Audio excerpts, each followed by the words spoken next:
Hey everyone, Sawmill Charlie. Welcome to the show. Hey Steve, good to see you. Hey Dodd, Eric. Hey Brian. And we got Danny and Jonah, Jonathan, and we got Keith. Hey Kathy, Dennis. And I'm gonna go ahead and drop the link for everybody.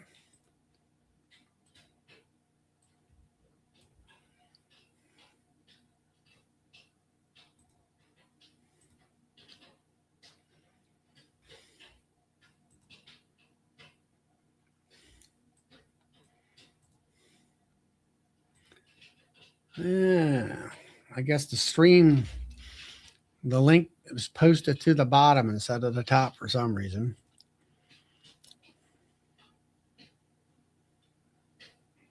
Hey George from Northwest Connecticut. Glad that you stopped in. The link is pinned. And here comes Norman from out there in the west coast of Canada. Good evening, Charlie. Hey, Hello, everybody. you got all your duck hives out there, huh? I got all my ducks in a row. Hey, Ryan. Yeah, Ryan, the darn link is on my side is pinned to the bottom instead of the top for some reason. I don't know why, but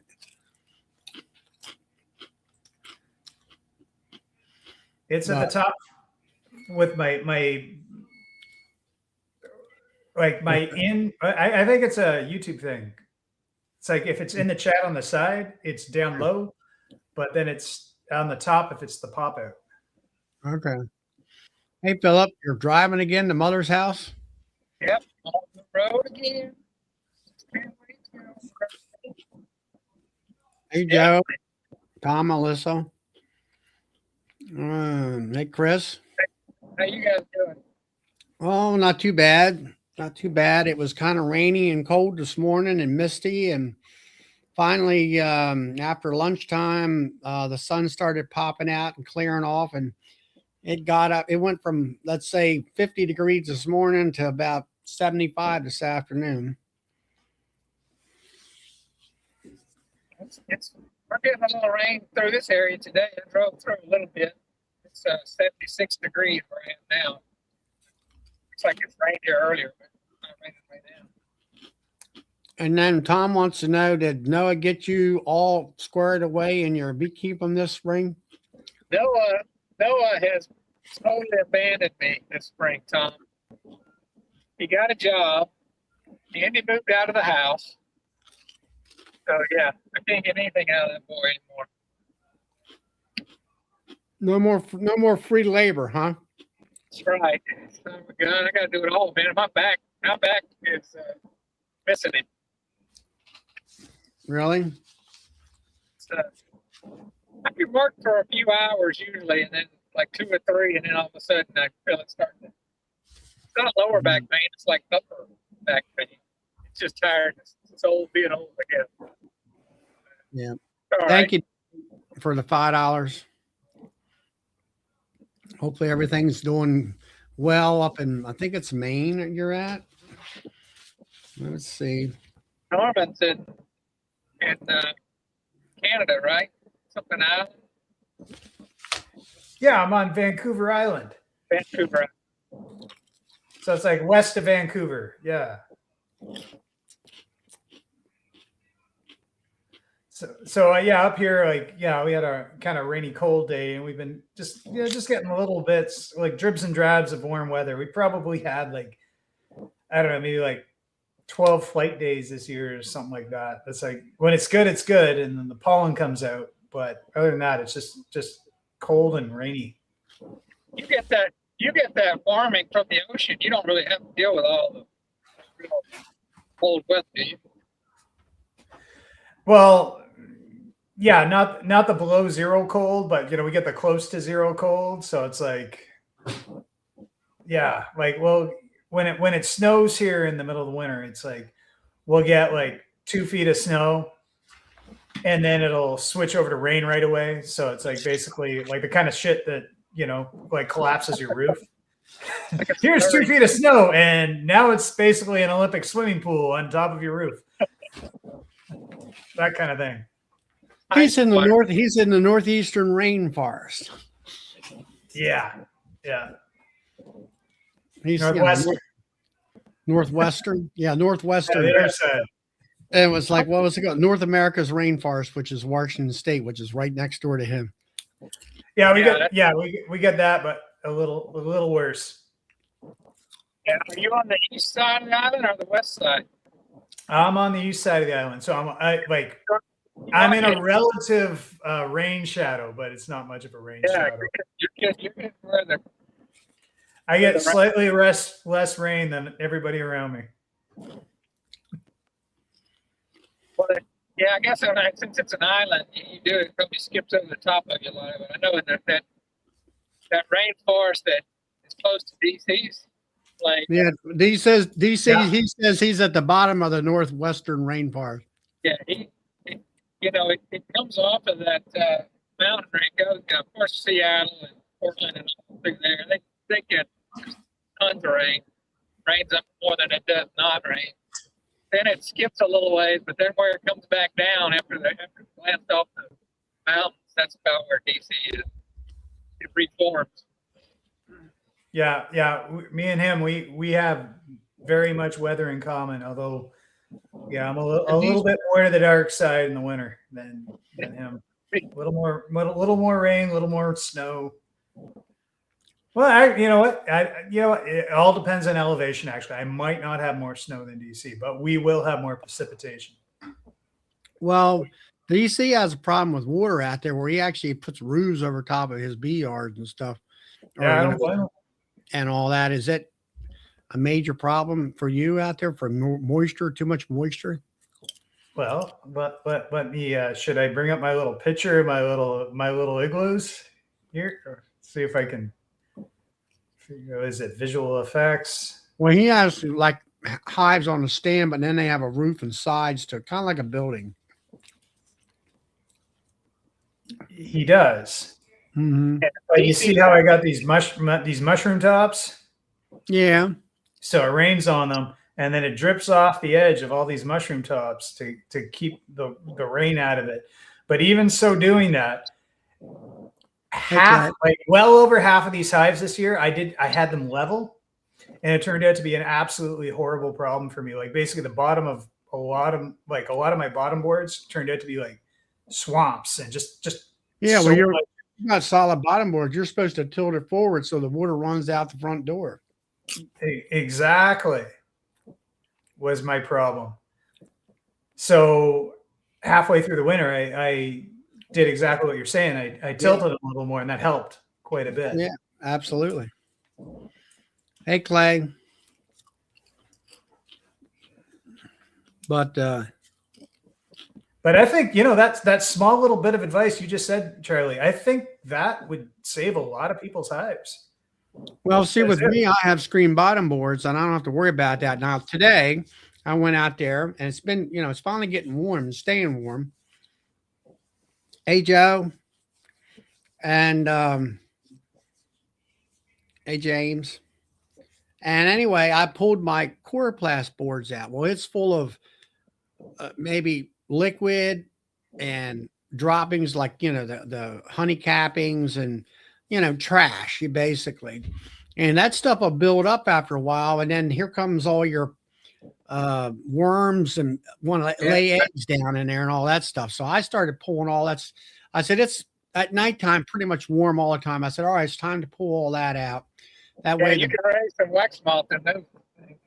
Yeah, you can get that wax moth growing in that crap, Well, luckily it's too cold for them up here. I'm trying to remember. Mine have been in since winter, and I finally last weekend remembered to start pulling some of them out, just lean them up against the hive. But yeah, there was a good quarter-inch of stuff built up on them, and there was some wax moths in there too. Well, I just went through them here about a week or so ago. I got a 6-inch wide scraper for like doing what do you Sheetrock? spackle, sheetrock, you know, and I scraped all that trash off of there, all that gunk and stuff. But now I'm like, all right, I'm done. Just pull it out. I don't know if you remember, Charlie, but you know, earlier this year I was telling you when I was scraping the bottom boards back when I actually figured I wanted to tilt them more. Yeah. But anyways, I'm just like cleaning them out, basically, doing the fish hook thing. I was finding red wiggler worms in there. There was like fully formed red wiggler worms in the detritus that I was yanking out of the solid bottom boards. That's a good fishing worms, is it? Yeah, fishing worms. Yeah. Yeah. That's funny. Yeah, I used to, when I first started, I would make a wooden tray, and it literally, sometimes those would like get all that stuff in there, build up with wax worms, and also every once in a while one up would fill up with water, like a little swimming pool below the beak. But now I just go with the straight core flat underneath them. I don't have sides on it anymore. Yeah, I do that on those two hives in the middle there, the two wooden hives. They're kind of my canaries in the coal mine hives.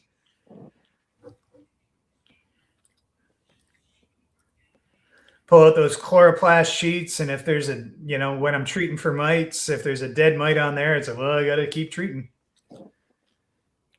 That's how I do my counts.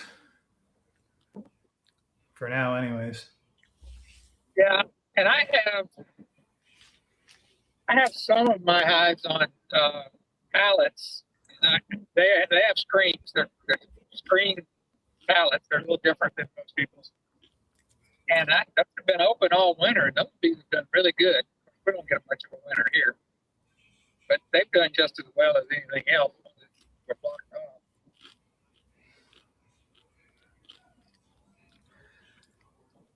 But yeah, DC's saying that his screen bottom boards, when he closes them up, makes for mold. And yeah, I get it. Yeah, like a couple of them are today. I took off the feeders and stuff, and I put my little wooden blocks on top, so it gives that little bit of a draft. And then you don't have all that mold and everything.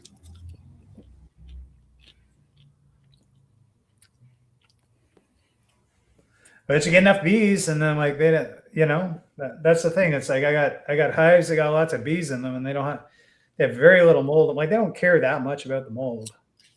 The mold is a sign of cold. If they're cold, they're unhappy. I don't know, DC. The mold is a West Coast problem. These guys don't appreciate us. Yeah, we got a bit of mold if it doesn't get quite the airflow. We got plenty of humidity in sometimes here. So Charlie, I was listening to I forget what show it was, but you were on it with Ryan Coper. Oh, that was Keith. And then Keith's show on Thursday. Yeah, Keith took over. And I just want to know when you're going to come out with your Legends Queen series. Legend Queen series. I don't know. Yeah, I'm working on it. I'm looking forward. I think I want to be a financial backer on that. I like their ideas of putting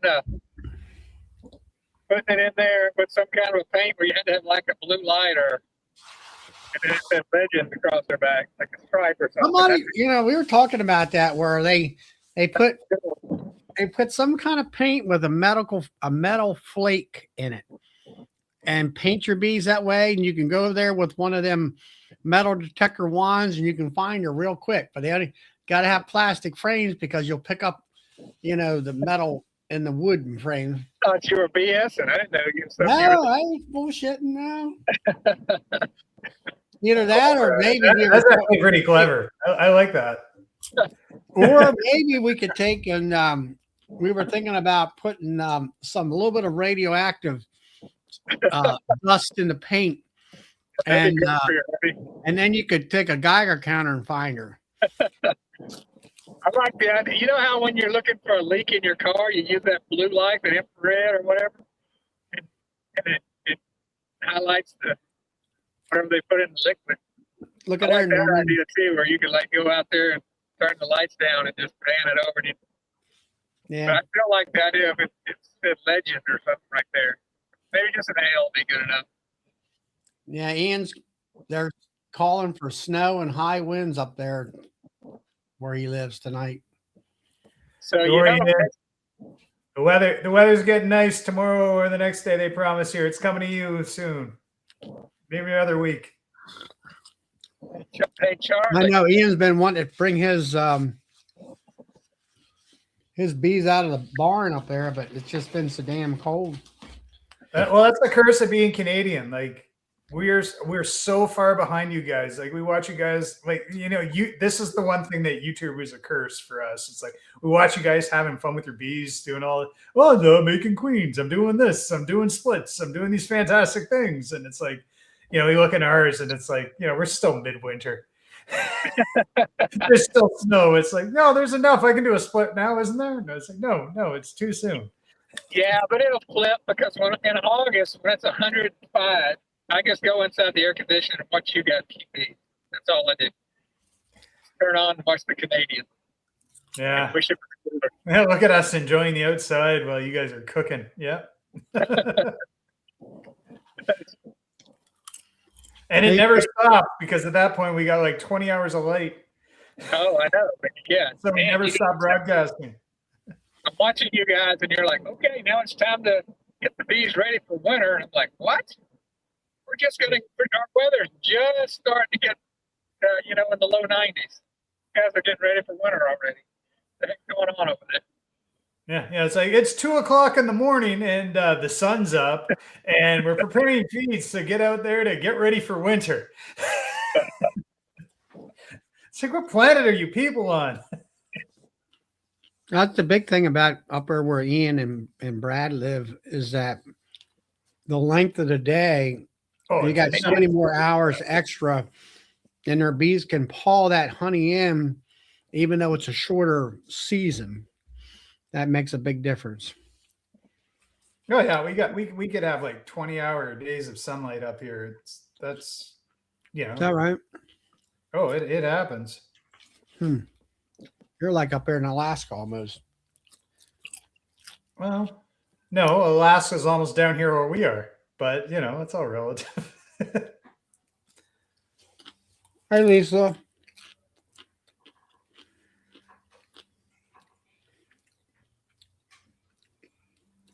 So Charlie. Yeah. Legends is a gentleman's club in Dallas. Oh yeah. Yes, it might be maybe you get a sponsorship.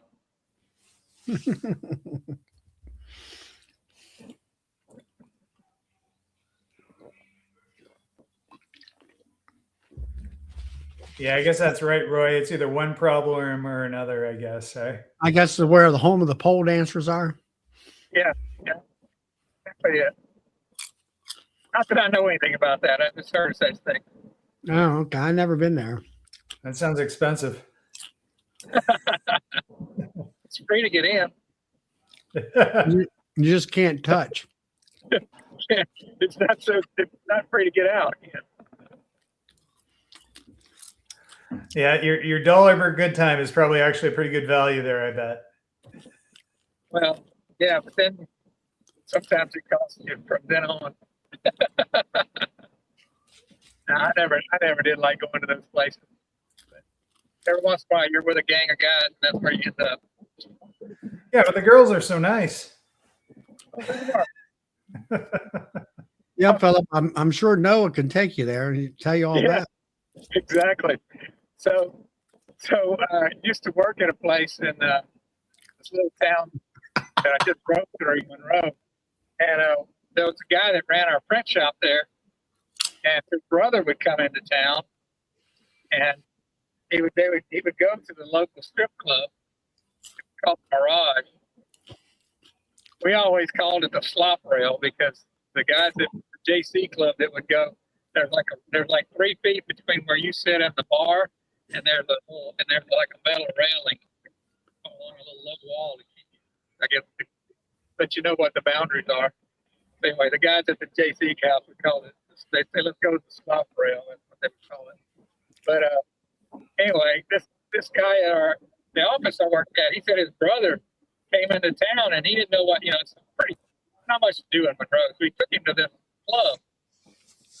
And then his brother kept coming back into town all the time. He's like, "What are you doing?" He said, "I'm going back up to the garage." He said, "Well, why are you doing that?" He goes, "Well, there's this girl up there. I think she likes me." Yeah, you keep pouring money at her. He's like, "She's gonna like you until you're out of money." Yep. The thing I saw online, what is it? The strippers for guys are like therapists for women. Roy says that I can get a VIP room for conferences. Yeah, there you go.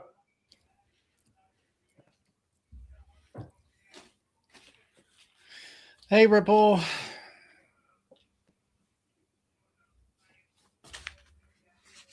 So,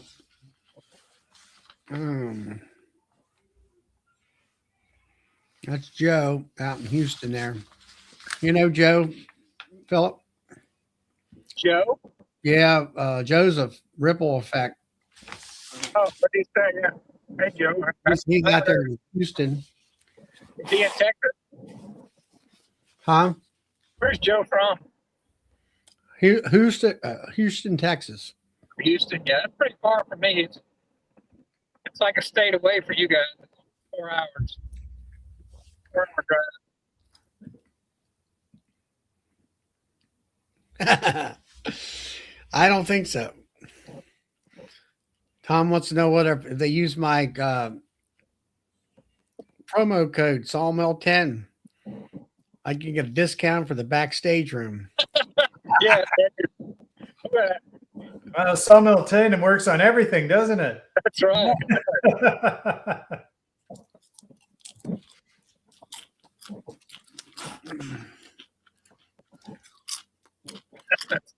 Tom, all you gotta do is Hey, you gotta try it and see how that goes. you have to use it and give her a $50 bill. That's all you have to do. Look there, Eric's from Houston area. Yeah, if you do that, it'll cost twice as much, but it's worth it.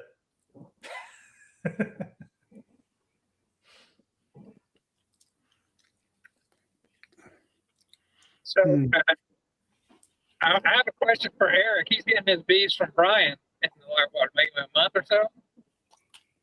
I was wondering if Eric's going to make any YouTube videos.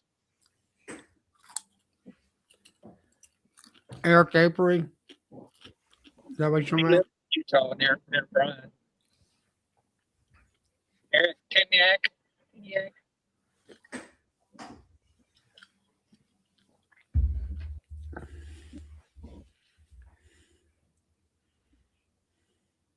Oh, the other thing, and I say, hey Todd, the other thing I watched was Todd Keith on Bruce's show. That was what I watched just before I came on here. Hey, James. Good to see you. How's everything down in the Caribbean? And Lisa, she was going to be a pole dancer at one time. She was. Yeah. She's going to get up there, swing around with her bee suit on.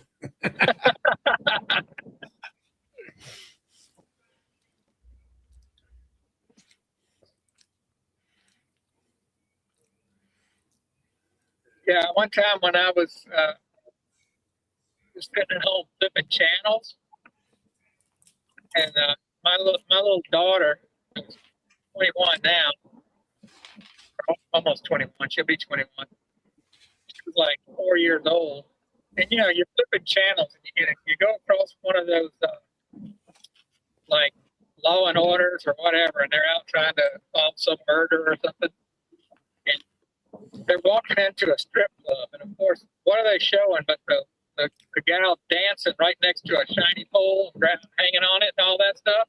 And I'm flipping, and I see that my daughter's there, and I like try to get away from it, flip the remote real fast, and she's like, "Go back!" Like, what? She goes, "Go back!" I said, She goes, I like the way they was dancing. It's like, no, you didn't. You did not like the way they were dancing. So did she? No. Well, yeah, she is a dancer, but not that kind of dance. It's not your fault. If it happens, it happens. Hey, a good friend of mine, his they had some tragedy in their life and all that. Anyways, his wife decided she wanted to get into that, like not the professional version, but you know how it was like kind of this amateur shit for a while. Oh yeah, that was the thing for a while. Friend of mine, kind of like the new jazzercise. So she started doing that.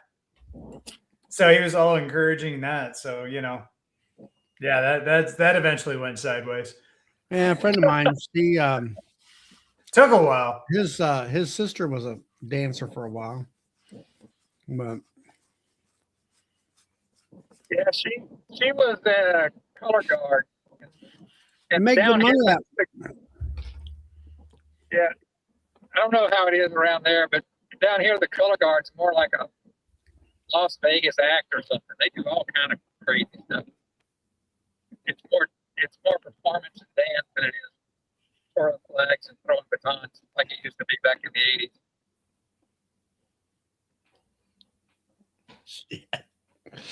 80s. Tom.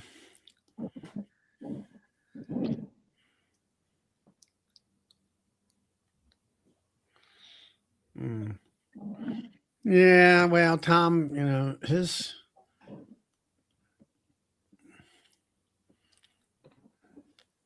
Well, I'll talk about bees a little bit, but you don't have to talk about. Yeah, we can do that. Yeah. Tom, he's getting blushing over here talking about all these girls and stuff. Yeah. Well, I'll tell you what. I went out. But he doesn't have to really worry about that. He's got a princess right there at the house. I bet he does. But I went to my secondary yard today, and even though I'm up in Canada, I found that there were drones on the front step today. Hey, Tom. Even though it was raining, I had a bunch of drones on my on the landing board. So it's like, let us in. I'm cold out here. It wasn't a drone layer. No. This is one of my better queens in my warmer yard. This is my peak. It's probably my best hive of the year. Just quicker than everybody else. So what I'm thinking is I'm going to use that one as the Bill style. Basically the queen maker. I'm gonna use some eggs from that and lift it up and put it underneath and do the. You're gonna take keep those genetics around. Try to proliferate that. Yeah, it's super early, so I'm pretty excited about that. Mm-hmm. I had one hive. I had one hive here last week. The different yard closer to my house. Like we're up further, where I'm at, it's further uphill, so it's a little colder. This yard I was just talking about is further downhill, so it's a warmer place. So they're always 2 weeks ahead. But anyways, this one had a little bit of a tragedy. What's that? I said the cops after you. I see the red light, blue. Oh, it was. I thought it was a policeman. Had somebody pulled over, but it was a policeman, and then in front of the policeman was an ambulance, but there was no other cars around. Get out the side of the road. I don't know what they were doing. But yeah, Tom from Via Honeybees, I have to agree with you there. She's definitely a keeper. All right, I got a weird deal. I'm gonna ask you guys' opinion about it. All right. When I was in last weekend, I guess, I found one of my hives. The bees were crazy aggressive. Have been for a long time. They're the ones that I think made my son have the reaction. Well, I know they were, but so I was like, I've had enough of this. So I went in and found their queen, And instead of killing her right away, I stuck her in a queen clip, just set her on top of one of the hives. So I did all my work. And when I came back, oh, by the way, her brood pattern, her box was hacked out with brood. It was unbelievable. I went down and knocked down all the drones, but I didn't want that genetics getting out there. But sitting on top of the hive, she had like 50 bees on top of her, on top of the cliff. I mean, they were wanting her. And I guess because she had such a strong pheromone. So I just took her back to my cabin, and then I got on Joey's show, and I even showed her on Joey's show. And it got real cold that night. Real cold. I'm talking to a guy from Canada about real cold. It got down to like 50 Fahrenheit. And I went out the next morning, and she had a tendency to even come to her when she was by my cabin, trying to keep her warm and feed her and all that stuff. Probably 30 or 40 bees. So I see her the next morning. She's just by herself, not moving. Okay, you died overnight. I went off and worked more bees and came back that afternoon or evening, like 4 o'clock. There's bees covering her again. Okay. So then I'm like, you know what? I'm going to try something fun. I even videoed it. I don't know if I will put it together. I took her, and I had a swarm trap sitting there like 10 feet away. I put her on a frame that was like half drawn, and I stuck her in the swarm trap and opened the door. And of course, bees started going in it. So what are the chances that she establishes a hive as a mated queen with nothing else other than bees flying out in the wild coming to join her? What are the chances that she starts up a colony? 100%. Was she 100%. alive now, Philip, or not? Dead? Yeah, she was alive when she was not moving because I guess of the cold overnight. Right. When I turned her loose on that frame, she was walking around. And it had a little bit of comb in there that she could start laying on. So I don't know. I just left her in there. Now, obviously, she's going to meet the same end no matter what because her genetics are so bad. But I thought it was just kind of a fun thing to see. What I would be curious to know, to answer your question, 100%. My money's that's going to be your next greatest colony right there. But what I'd really like to know is if you stuck her in a really thickly insulated hive, if that would make any difference. Yeah. And like as to like how vicious the bees are. Because I tell you, like I use some really retardedly thick insulation on my stuff, and it's like I don't have angry bees ever. Like all my bees are always pussycats, and if they're upset, it's like they don't have a queen, or like or they're just absolutely riddled with mites, or like there's a serious fucking problem going on.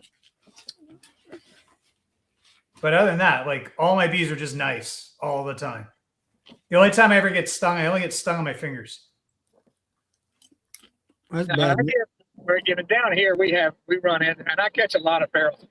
So, Well, don't you have them African eye bees, Philip? well, every bee in Texas is Africanized because, but they're very polite bees because they're polite as far as they don't violate like trespassing laws. If they fly over to the Louisiana border, they stop. They won't cross the border. They won't cross into Arkansas or into Kansas or they won't go into Colorado or New Mexico or any of the border states. That's amazing. You guys can breed for that. That's incredible. It always meaning they don't even go over to Mexico. They won't go down. No, they won't go. No, they won't go that direction. They won't even go down like South Louisiana where Joey is. Yeah, there's some bred into them because all bees in Texas are Africanized, but nowhere else. It always tickles me. It always tickles me when I hear people online saying all bees in Texas are Africanized. Actually, they will go to Arizona and New Mexico. They have some mean bees there. They are way meaner the farther west you go in Texas. As you've seen Jeremy Granado's videos. The two the 2 or 3 that I killed last weekend because they were mean were normal bees in Jeremy's yard.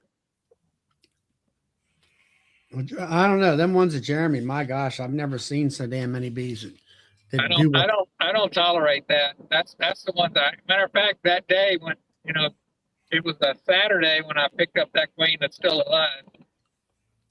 But on Sunday when I went out to work my hives, I ran across another colony that was just like it. And when I found that queen, she didn't get put in a clip. I just pinched her, put them into 2 colonies, and gave them resources and said, try harder, do better. I think if you bought like 1 or 2 really thickly insulated hives, like just with retarded amounts of insulation on it, and if you got a mean hive that you love it if you love the queen any other reason, put them in that and see what happens. And I bet you the insulation, it's not just for heat, it's also for sound and environment, and it'll change just how they react. So what are you saying? God, like my hives, when bees come out of it, it's like they're coming out of the cave. Like they're like, wait, what's going on? I'll have to try that, but I don't know where I'll get a hive like that. You got to make it. They don't even sell insulation bigger than 2 inches around here like that. You could buy some bad insulation and wrap them like that, and it's gonna get waterlogged. Well, yeah, just buy some of that, like the pea insulation or whatever. Like I could have suggestions. Like what I use like it's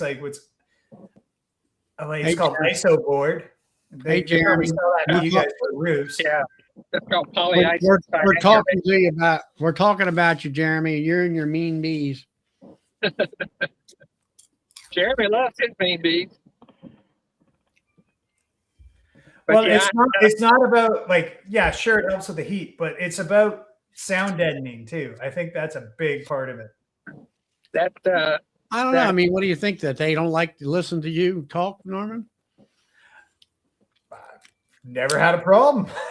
Yeah, the very last colony that you guys are always complaining about mean bees. I don't know what you're talking about. My bees have always been pussycats. I had to do what Jeremy does, though. My last colony I checked was really mean, but I was tired of killing queens, so I left her, and I had to get in the truck in my suit and drive, half a mile down the road.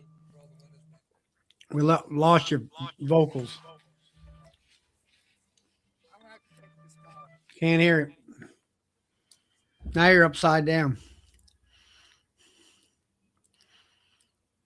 I know there's a guy in Pennsylvania. He originally came from South Africa, and he had them Africanized bees over there.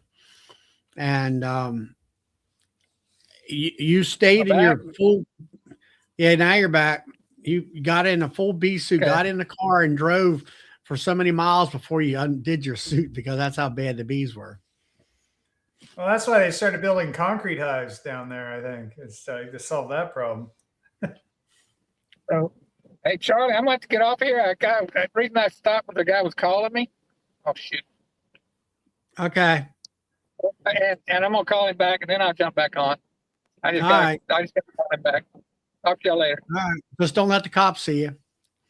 Okay. Yeah. Ripple, do it. I'd actually really curious about that. You send me a vicious queen. Send me your worst queen, and see if I can tame her evil ways.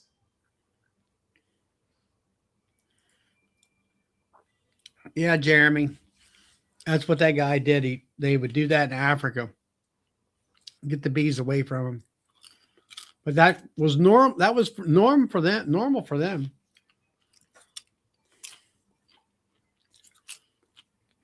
More honey and less management. Oh, maybe. Well, Norman, I got to get another drink. Oh, fair enough. I'll be here and I'll just ramble about stuff. I don't know, guys. It's a lot of pressure. I guess I can tell you about my day today. I went and treated my my yard, my secondary yard today, and it's amazing the difference. Yeah, it's all mine. It's all mine now. Oh, yo, wow, you're quick. Boy, I thought I had like 2 minutes I had to fill. I haven't even started my tour, my tale.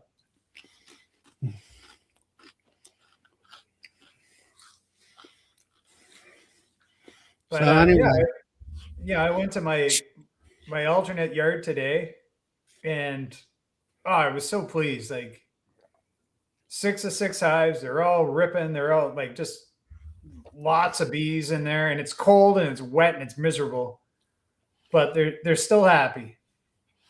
so you actually opened this highs up while it's cold, wet, and miserable? No, I didn't open them up. I'm just looking at the front. I'm at like the reason I'm there. I was treating them for like I was treating them with OA today.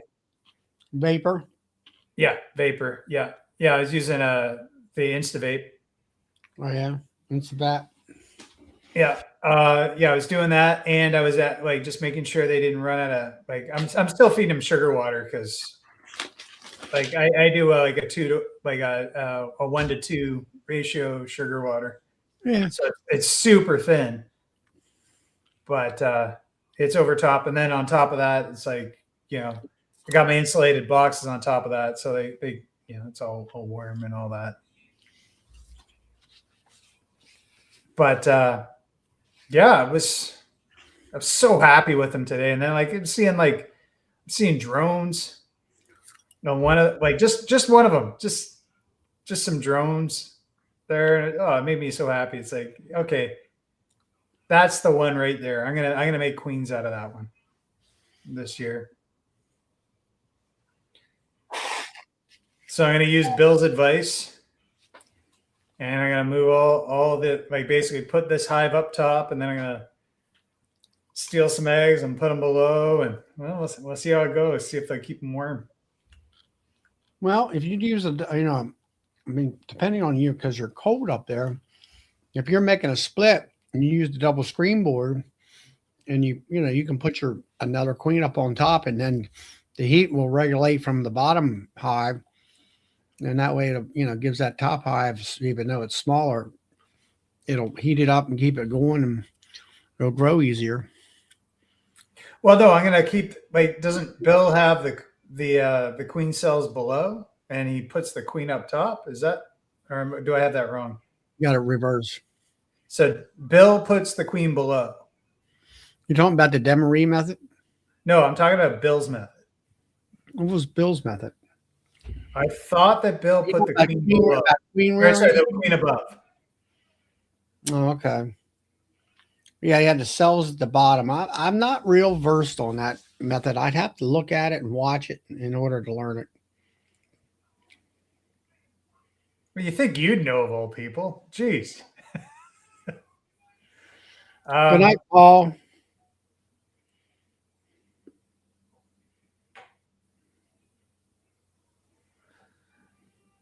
So, anyways, yeah, I'm gonna try and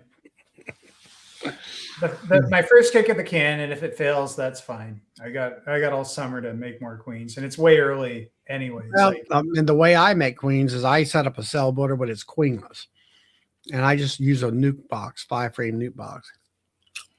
That way you can pack those bees in tighter. And I'll grab 30 cells at a clip. I mean, it depends on how many you want. Yeah, I just don't have enough bees for that just yet. Like, it's just way too early still. Oh yeah, I mean for you, but what I'm getting at is here in the next several weeks, I'll take frames of cat brood and whatever, and then I'll take at least, I'll say 10 of them, and I'll put 5/5. It's medium frames is what I'm using, and then let all that hatch out in 7 to 10 days, and add shake more bees in there, and then graft. I'll put 30 cells in, And last year I got 28 out of 30 of them as far as being accepted. No, you can't go wrong with that.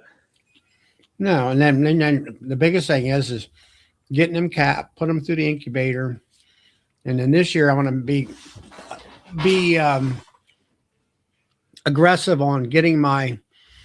I'm gonna use some. I have some medium nuke boxes I still have, and bottom boards and all that stuff, and I also have a bunch of them that are 2-framers. But I'm gonna try some 5-framers out there. Put in 2 or 3 frames of bees and brood to get it started, those little hives started, and hopefully I can get them started, keep the bees in there, feed them, and then put queen cells in and see if I can't get them, have a higher success rate of getting the queens mated that way.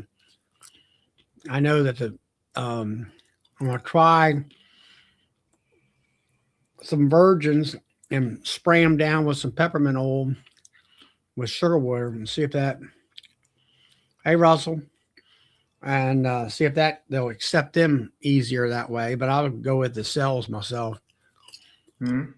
And I like the idea of the virgins where I can mark them and all that, but I'll just go with my game plan is I will make up basically 4-frame nukes, 5-frame nukes, whatever they'll make. I get them made up and let them lay for a month. I wouldn't mark it. I wouldn't mark a virgin. They're easy enough to spot. Let them lay for a month. I mean, I'm gonna drop that whole nuke right into my production hives next June.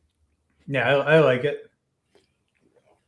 And for us, like I don't know if it would. And also that gives me time to look at the laying pattern of that queen. If she's got good laying pattern or crappy laying pattern, I can always get rid of her if she got crappy. Yeah. Hey, I finally lost my first hive of the winter this week. Oh, yeah? Yeah. Sadly, it was one of the expensive queens. Lack of food? Nope. It had requeened itself the hive requeened itself last year, and that queen never really stuck, but it was got made. It was my Golden West queen that was a fail. It is basically a clusterfuck of. It just wasn't a good Golden West queen to start, and it just cascaded from that. Well, I don't know. Well, that being said, all my best queens right now are of the Golden West queen that is the good one, which is the one beside it. As far as the genetics and everything, you like their genetics? I mean, what's the genetics traits that you get with a Golden West? Are they calm, gentle, good honey producers? They're relatively gentle. Apparently, they are supposed to take care of mites, but that doesn't really matter because I treat anyways. Well, see that you're treating from mites anyway. And number 2, for me, I'm going to get rid of her every year anyway. Here comes this. Well, good to see about that is like, think of it this way. Like, I want to support the people that are doing the work to try and like the hygienic behavior and all that. And it's like, I'm going to buy their bees and try to absorb their genetics into my program, even though it doesn't matter because I treat a lot, and I'm never going to stop treating a lot. Like, but I'm just going to be like OAV the whole time, right? But that being said, I want to give these people money so that they keep doing what they do. Yeah, it's going to. Eventually, it's like I can pull my hands away, and eventually it's like, oh my God, there's no such thing as mites. And I might already be there because, like, I swear to God, I'm like, I was looking at my screen boards, and I've only had one dead mite.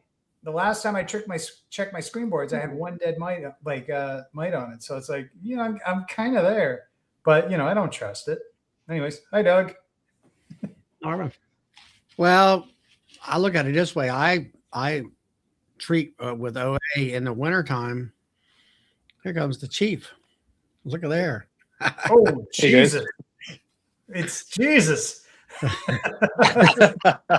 It's Canadian bee Jesus. How's everything going tonight? Oh, it's doing all right, Ian. Not bad. I see you say you're getting more snow up there again. Are you getting snow, Doug? We got about a foot 3 or 4 days ago, but I think we're missing the rest. You're missing that? Yeah, this is coming along the border. North Dakota's getting most of it. We're just getting a little bit, I think. Yeah, well, we're going to miss It's that. just an inch though. They're not, but high winds, like 50 click winds. Yeah, just an inch. Curses, I'm telling you. And then some more snow maybe on Wednesday, but hopefully after that. We'll see. I was hefting some colonies in the shed and they're still alive, but they're starting to get light. You know, we could get to them already. Not I good. guess an inch at 55 miles an hour is pretty rough. The wind's a curse. Yeah, I might, after that blows through, I might put some out for Sunday. It's supposed to get up to 5, so I'll get a truckload out just to see where they're at. And if I have to feed a lot, then I'll just keep taking them out and throw fondant on the hungrier ones. So is this storm that's coming through, was that the one that you were talking about, the last video you put out that you were holding off and all? No, that was the one that Doug got dumped on. Yeah. Oh, yeah. Yeah, I ended up with like 3 or 4 inches of snow with that one. It's been slow going to melt it off. It's almost gone now, so the yards are clear again. Just my loading pad's a sheet of ice, so I'll have to get the diesel heater on it just to kind of take the ice down before I can start moving bees. Hmm. Yeah. Fun stuff. Yeah. You can have that snow. I'm tired of it. Not Just to great give you a temperatures cautionary yet. tale, and it's like, I went through one hive there, and it was all loading up with drone brood, is all happy to go, right? And then a week later, after some real shit weather, I looked through it. I walked in front of the hive, and it's like, oh, there's a lot of pulled out dead drones right there. So it's like they decided they wanted to make drones. They made drones, and then they killed all the drones. Kicked them out, eh? Yeah, they're the first to go, aren't they? Oh yeah. Yeah. So you don't want to move too quick. Don't complain too much though over there. Yeah, it may seem all shiny and green over here, but it's pretty cold and miserable, man. Yeah, it'd be Like wet I said, and cold. we've had like 12 flight days where they're getting pollen, which, yeah, sure, that's better than you guys are doing, like at least, but that's since February. So it's like, 5 days bad, 1 day good, 5 days bad, 1 day good kind of thing. Yeah. But at least they get that one day they can get out, clean themselves out, and that would help quite a bit. Yeah, we've had I noticed the poplar trees are greening up on top, and the Ontario maples. They're if we just get some nice weather, they'll spring into flower. So we need a 10-degree day is what we need. We've had a couple of days where the bees got out and painted the snow for us. But Yeah. just goes back to being cold. Yeah, that's the advantage of outdoor guys right now. You guys here they've flown at least 3 times anyways, 3 good flights. Yeah. And we're supposed to get +10 tomorrow, so Oh boy, yeah. you're dipping into that western ridge, eh? So that's good. I wish it'd just slide a little bit further over to us. We hit 6 today, so that was a nice break too. Yeah, I made a trip up to Dauphin, so it was sunny all the way up there. They have a lot of snow in Dauphin. And then on the way back, it was about 7 degrees, but it got colder as I got closer to home. I didn't think it got over 3 degrees at home here. It's hardly enough to melt the snow. Yeah. Yeah, that's Oh well, doom and gloom, eh? Yeah, I gotta get these bees out. So what's the rest of the farm doing?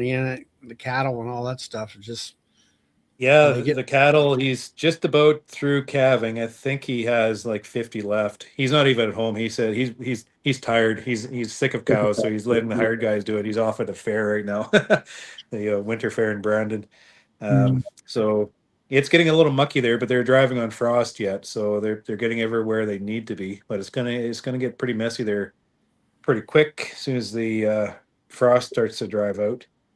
But well now. my brother is also hauling corn. We're trying to fill up our April contract before the frost comes out of the yard. So if he gets the first part of next week, he should have it all hauled out. So that'll be nice not to have to haul that out on the mud. So, you know, you're going across the fields, or you just have gravel driveways that just get muddy. Oh yeah. We had gravel driveways, and through the cattle yard, it's all. Well, we try to shape the road and to make it nice, but the tractor's going every day when it's mucky and it just tears it apart. So it's a constant rebuild of the feedlot every year. But in the grain yard, we try to walk on the frost, or we wait until it dries, just so, because the semis are so hard to get through. If we go through, make ruts, and it freezes, then we can't drive because it's too rough. Too And rough. and if the frost drops out and it's wet, then we just get stuck. So we like today was really nice. He didn't haul today because it's Good Friday, but he loaded up all the trucks and he's able to walk anywhere he needed to in the yard because it was frozen for the most part. Well, now, like with your brother there that has the cattle and the calf, now do they keep the cattle in freestall barns or something like that, or are they out? They're not out on the snow, are they? No, they're all in paddocks. The breeding stock, like the bulls and the heifers, they're in their own penning. There's no shelter, just no housing shelter. They have wind fencing and nicely bedded to keep them nice and dry. And for the calves, we have loose housing for them to keep them out of the wind. So Yeah. everything's outside that way. Yeah. I'm just wondering But about. we're through the cold weather now. So like when it was down to -30, then that's where you need the shelter belt, the shelter breaks for the wind and lots of straw just to keep them dry and keep them out of the wind. But now it's a matter of just trying to keep them dry, because when they get wet and they get sick, and you know how it goes. Yeah. Yeah. It just, I don't know. I've seen some of the guys, some videos, guys like that in North Dakota, and they got the cattle out, I'll say the range, out on the ground, and they're like having calves in the snow. And I'm like, man, don't you think you ought to have your calves at a little bit nicer time, or at least for the cattle? And They try to push it to April because of that, because they calve out on the range, like you say, in the coulees. And that's where it really becomes dangerous, because we have a big April winter storm come through, and the cattle will stand in the coulees, and sometimes there's snowbanks that drive right over top of them, and they take a lot of loss trying to calve in that weather. But for the most part, it works out. The nice weather is not too far south of us. I mean, just across the line, it's a lot nicer than it is here. Well, they're going to get snow here through tonight and tomorrow, but it's been pretty good so far. Yeah. So it's always a little warmer, a little bit south. Yeah. That ridge is right along that line. Yeah. Wish it'd move up just a little bit. We're unseasonably cold, but just a little bit south of us, they're unseasonably warm. Mm-hmm. We got lots of snow left yet. And it's not a bad thing either, because this freeze thaw, the moisture is going into the ground.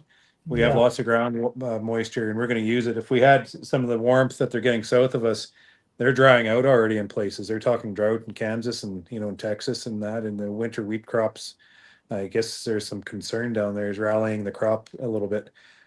But so, a slow spring is not necessarily a bad thing when it comes to growing grain. No, it's setting up for success, because you're not getting any fancy ideas or whatever. This is dragging on perfectly for you. Yeah, for the grain farm. Yeah, and when it does turn, it'll turn nice, and we can get the crop in and we punch it into moisture. So it should be good. Just I need a few flight days for my bees. They live in a garage. They don't need flight days.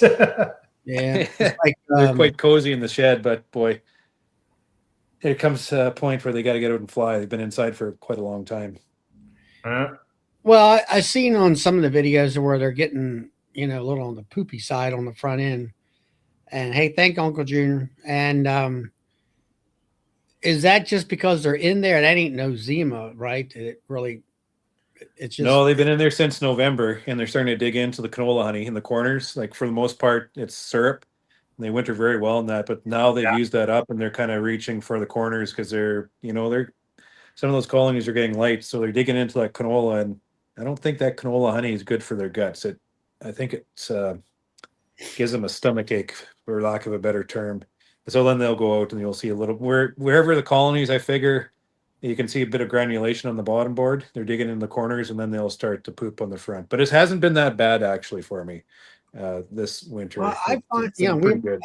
that was one thing that Brad was, he's got those outdoor hives, and I watched some of his videos, and he's got a terrible case of that stuff.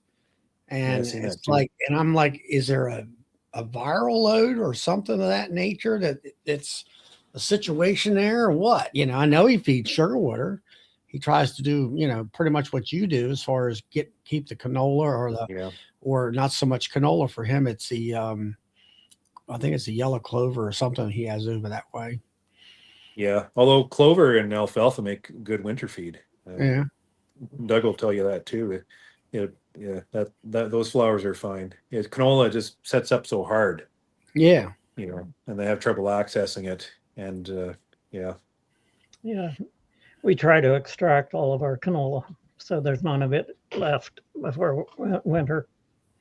Yeah. And then when you guys put those bees in the barns and stuff like that, it's my understanding that you got 10 frames of solid sugar water honey in there. There is no place for the queen to lay. And then as they eat, then she has a place to lay come spring. Yeah, we plug them right out. Doug maybe doesn't plug them right out having 2 boxes there, but you get them pretty heavy though, eh? Oh yeah, they're pretty well full. Yeah. Yeah, so I bring them into the shed about 95 pounds, 100 pounds. Some of them, tip the balance at 105 pounds, which is what I'm looking for. But for the most part, I was hefting a few, and there's still weight and a good number of them, but I hefted another one just before I left the shed, of course, the last one, and it would hefted a bit light, so I threw a fondant underneath of it, and it's just telling me they got to get them outside. They need to get out and where I can actually manage them. Yeah, Brad was telling me he's lost a couple inside that starved. He's been moving them out, eh? Yeah. It's always the good ones too, Yeah. Yeah. So what would you guys do if you felt that you needed to feed your bees inside? You got a bunch of Temu front feeders or something, or what would? Yeah, I've done that before. Yeah, little hamster feeders you stick in the front of the pop bottle. It works. It's a heck of a lot of work though. When I did that, I decided I was never going to do that again. So I made sure I fed up pretty heavy in the fall. Yeah. Well, what was the spend a lot of time working in the spring feeding a very small amount of syrup just to keep them going. Is like, well, might as well do this in the fall. Well, didn't you wasn't it fondant or what? Well, you were shoving it in the front door with fondant or something like that. Yeah, I was trying that. Yeah. Did that the work? bees are coming to it. Yeah, they're accessing it a little bit, but it's still a lot of work. And those I'll go through when I get them outside and just get my heft and emergency feed the ones that are light is what I'll do. If I was hefting in the shed today, when I was hefting them, if I was hefting out of 10, if I was hefting 6 light, then I would be moving them right now to get to them tomorrow. But I was out of the 10, I think I hefted 1 or 2 that are a bit light, so they have time. Yeah. How about you, Doug? Have you checked for stores in yours? No, I've only got 1 yard that I can really check, and there was 16 hives in it. 15 were alive and seemed to be doing all right. Oh yeah. Yeah, rest easy then, eh? Haven't wanted to pull them open yet. It's just never had real good weather for that.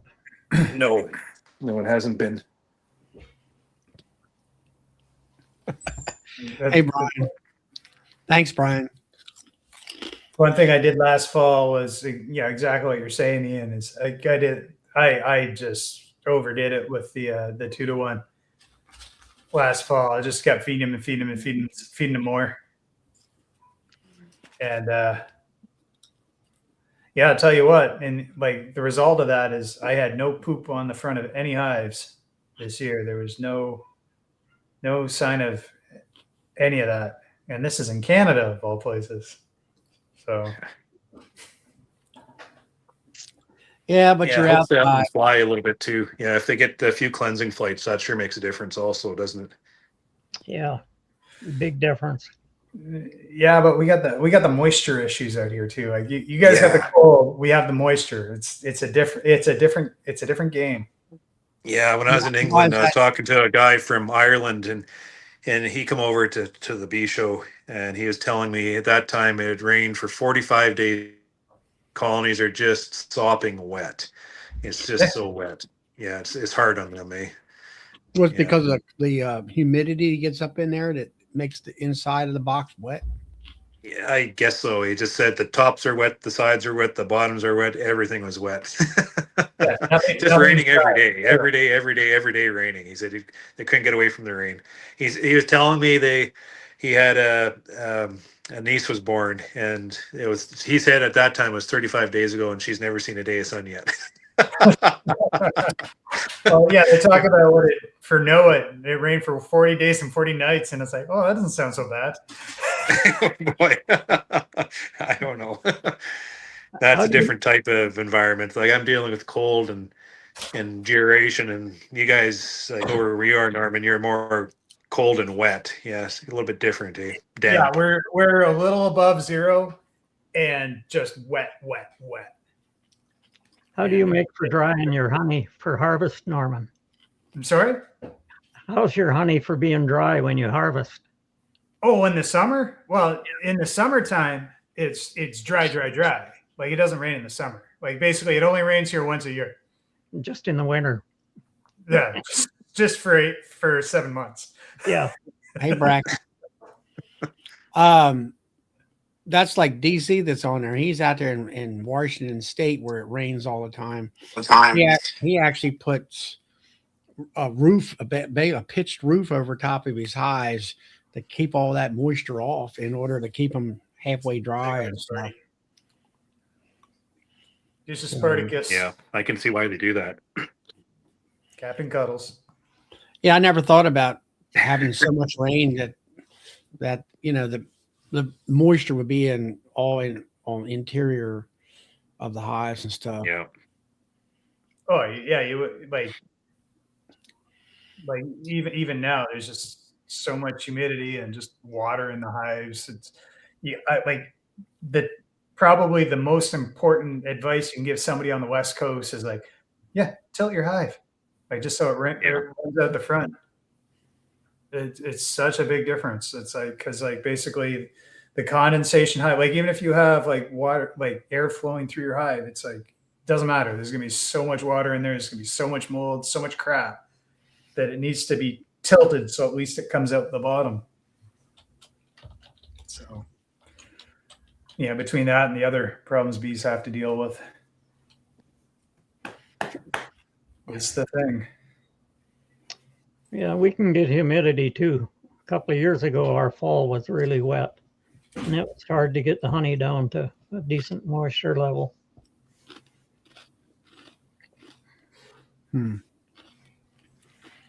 So what do we got? Another month for you guys to finally get rid of the snow and that things get to where it's got green grass? Well, no.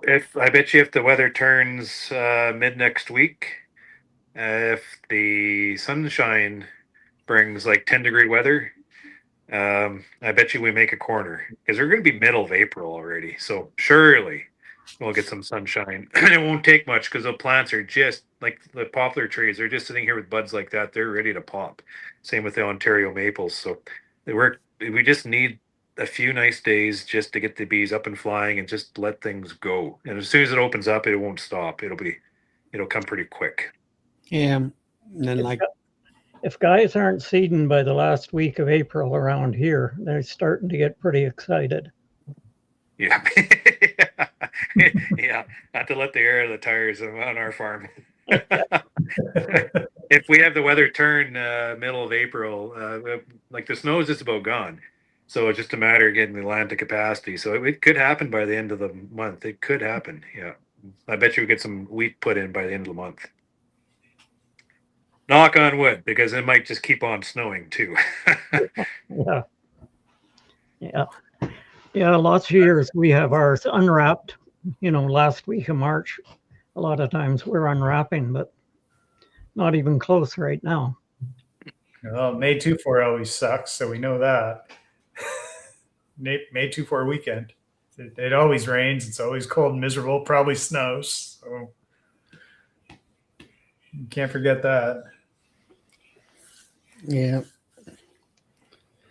No, like we have a couple trees blooming out here, so it's like every time the bees get to fly, there's a little something for them. But the only thing growing in the environment is it's the weather's for grass.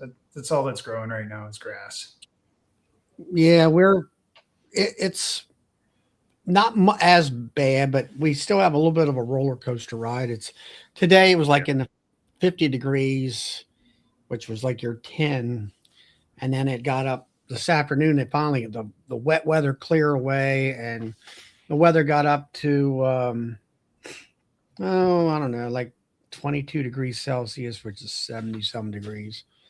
And that kind of stuff. And it's supposed to be like 80 degrees tomorrow, which was 27 degrees, your thing. Wow. And, but then it's going to get cold again for the next 2 or 3 days. And that kind of thing. And the bees are flying, and they've broken cluster, and she's laying and all that kind of stuff. I've been out there trying to more or less evaluate the queens and stuff like that. And my son, he went out. I guess it was last Thursday. I guess it was. We had fertilizer spread on the fields behind me there, and then it rained the next day, which was good. Not too hard, but that night and all. And then it was getting kind of dry, this past week or so. And then here a couple of days ago, it rained again. It's been raining here for about a day, on and off, at nighttime and stuff. So it's helped the fertilizer even get more into the ground, and it's getting kind of green like it is right in that picture there, which was from last year. So nice. Hay fields are looking pretty good. And, doing all that. And he went up. My brother has a piece of ground, like 10 acres or so, that, I don't know, it was hay ground and just kind of petered out. And he went out there with a ripper, I guess you would say, or like a chisel plow, and just broke up that hard pan and all that stuff. He said he got up there and he had a John Deere with a 300 horsepower tractor, and he was down about 12 inches. He said, I hit a couple spots in that field where it made that darn tractor just sit there and spin. He said, that's how hard that ground was. And, boy, did he pull any stones up? No, yeah, he's out there picking some stones. Oh. Yeah. So the guys try not to do ripping around here, because as soon as they start digging it down pretty deep, they pull up some pretty big nuggets, I tell you. So he's been up there disking and stuff like that, and he wants to plant a field of alfalfa in there and try to get some alfalfa. His hay business is he's taken what we used to do, and he's quadrupled it at least, if not more. And some of the stuff, like, you got your brother probably uses the 3x3 bales, 3 foot by 3 foot square, the big ones. We haven't gone into square bales yet. We're still around, but we're more so silage though. But we do have guys in the dairy business here that use those squares, the big squares. Yeah. Yeah, the big squares. And we don't have a baler for it, but his friend of his that he works with has one, and he's been reselling those bales. And he's got some of these horse people, which is normally they don't have any equipment, and they can't handle stuff like that. And I think he's selling like 20 or 30 of them things a month, you know. And of course, we're doing round bales, and then we're doing small square bales, and Yeah. and so Yeah, those horse customers are fussy, eh? Those horses eat only the best of the hay. That's why you charge a lot for those bales. yeah, you know, $11 a bale or something like that, you know. Yeah, cow eat twigs if it has to, but those horses, they'll starve before they eat a bad bale of hay. It's amazing what you guys are getting for cubes of grass nowadays. The problem of it is the women who own the horses, they think it's some baby of theirs. And I'm like, Yeah. why don't you go down there and eat some of that, test it yourself, and see whether your horse is going to like it? You know, I mean, that's how crazy they are. And I'm so glad. When they walk to you with a mitt full of money, though, you give them what they want. So they had we bought that bale bearing, or he did. Well, it went from $2 to $15 quick enough. Holy.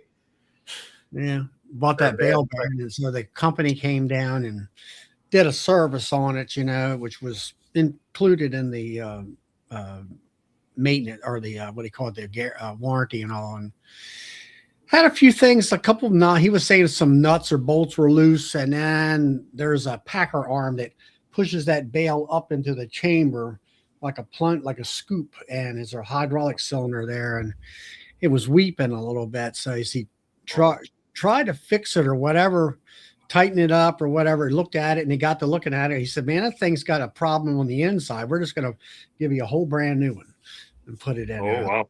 And, So that was warranty then? What's that? Was that on warranty?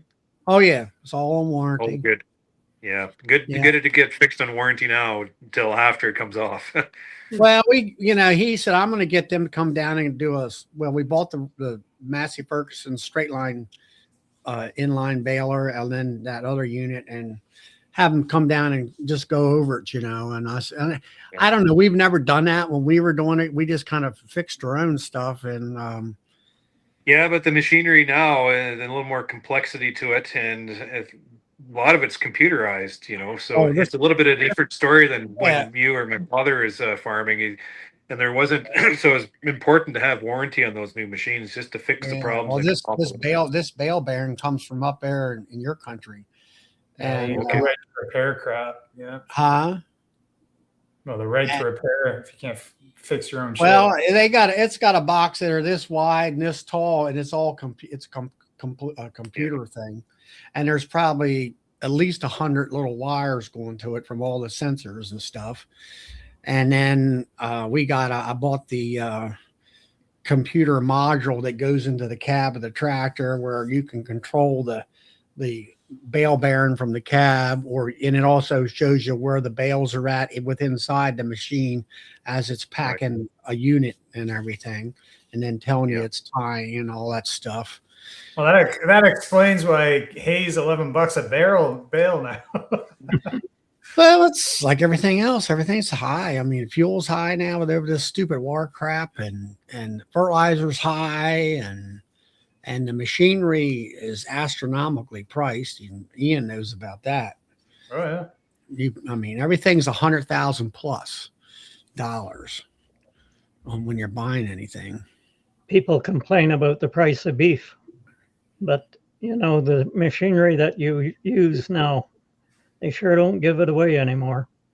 No, I mean, I can remember my father bought a tractor, and it wasn't a cab tractor. It was just an open station tractor, 75 horsepower, which was big enough for what we were doing at the time. And, you know, you paid cash for it, $7,000, $8,000, and, you know, no problem. And now, of course, the tractor you're buying today is 4-wheel drive, and it's got a cab, and it's got all this electronic stuff about it. And it's if it's new, on average, $150,000 and up. And it's just like, it's astronomically priced. Yeah. And, the thing. It's like, it's definitely getting out of control. That's for sure.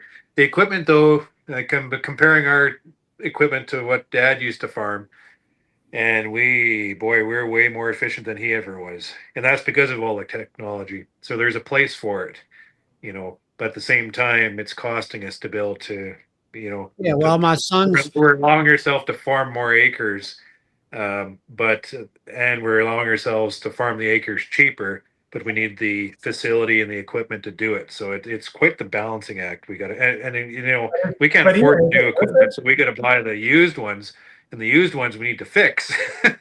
Yeah, and we can't fix it and you ourselves. can't fix it.